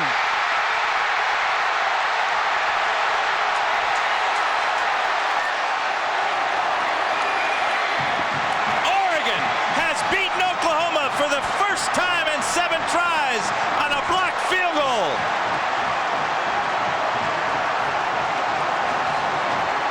Dan, when you're at the limits of your distance, you get into it, the kick's a little bit lower. They put the center rush on, they came up big for the block. Jack? Coach, describe to me the last last 30 seconds of this game. I'm not sure I really can, Jack. Our kids just wouldn't say die. Our defense did a great job. Our offense turned the ball over way too much, but they came through big time when we needed it. Our defense and our special teams with that block, that's a lot of fun. There'll be a lot of fun tonight. What did you tell the special teams on that last kick? On the kickoff, well, it was a squib middle, which was designed to screw up their timing. We did a very poor job of coverage, gave them a chance. It shouldn't have come down to that, but, now I'll take it. It's okay. 7th time's the charm. Yeah, that's what I said. So that's it. I use that in my pregame speech. You know that? Guys. Thanks, Jack. Bellotti now is 25-1 here at Autzen Stadium against non-conference teams. Sooners led it 33-20 with 3:12 to go.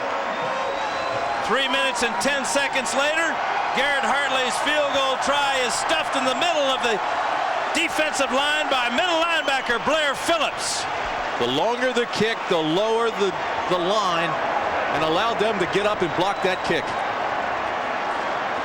Terrific football game. No question on Separation Saturday, it takes a blocked field goal to decide this one. Once again, our final score, Oregon 34, Oklahoma 33.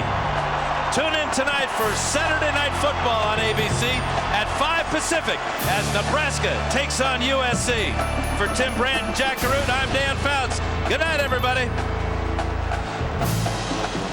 This has been a special presentation of ESPN on ABC.